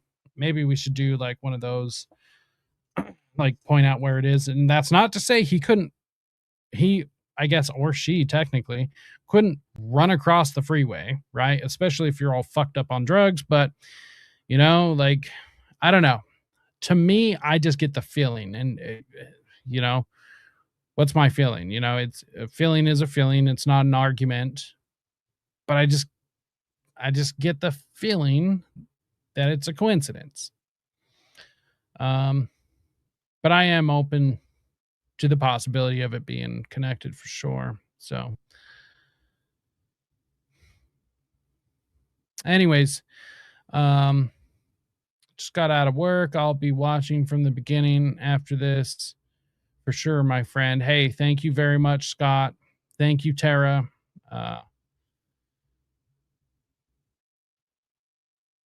Thank you, Ambrosia Lily. Like the name. I definitely like the name. Yeah.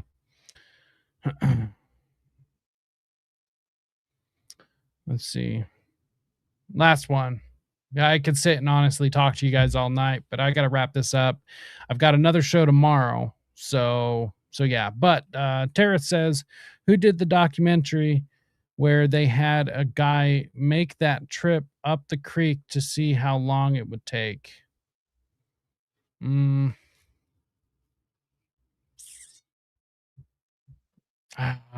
not sure. Not sure.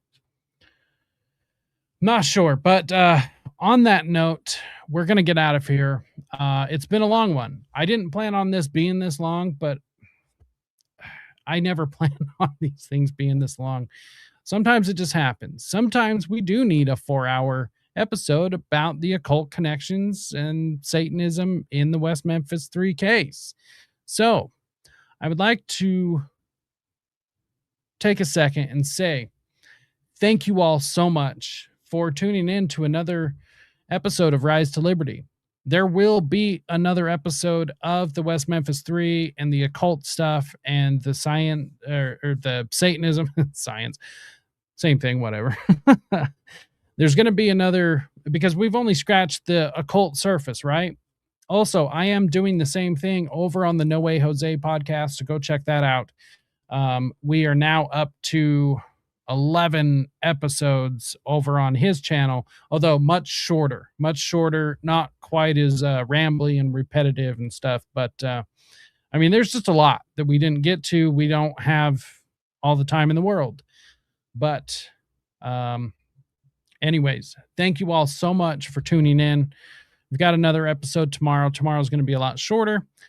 We also have Already Dead coming back this Tuesday. Hopefully our brother Awesome will be much better. On the way out, please hit the like, share, subscribe. Let the big tech overlords know that this needs to go out to more people. This is the best way to help the channel. Help me grow.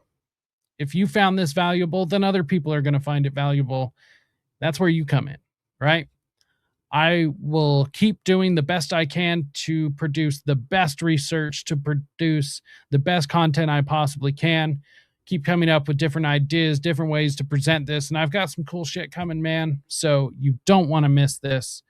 Got some more stuff coming. But remember, I'm a one-man team running this entire thing, right? So everything takes a little bit of time. However, it is my full-time job, so things are getting easier, right? They're getting easier. But for things to get super easy, that takes you hitting the like, share, subscribe.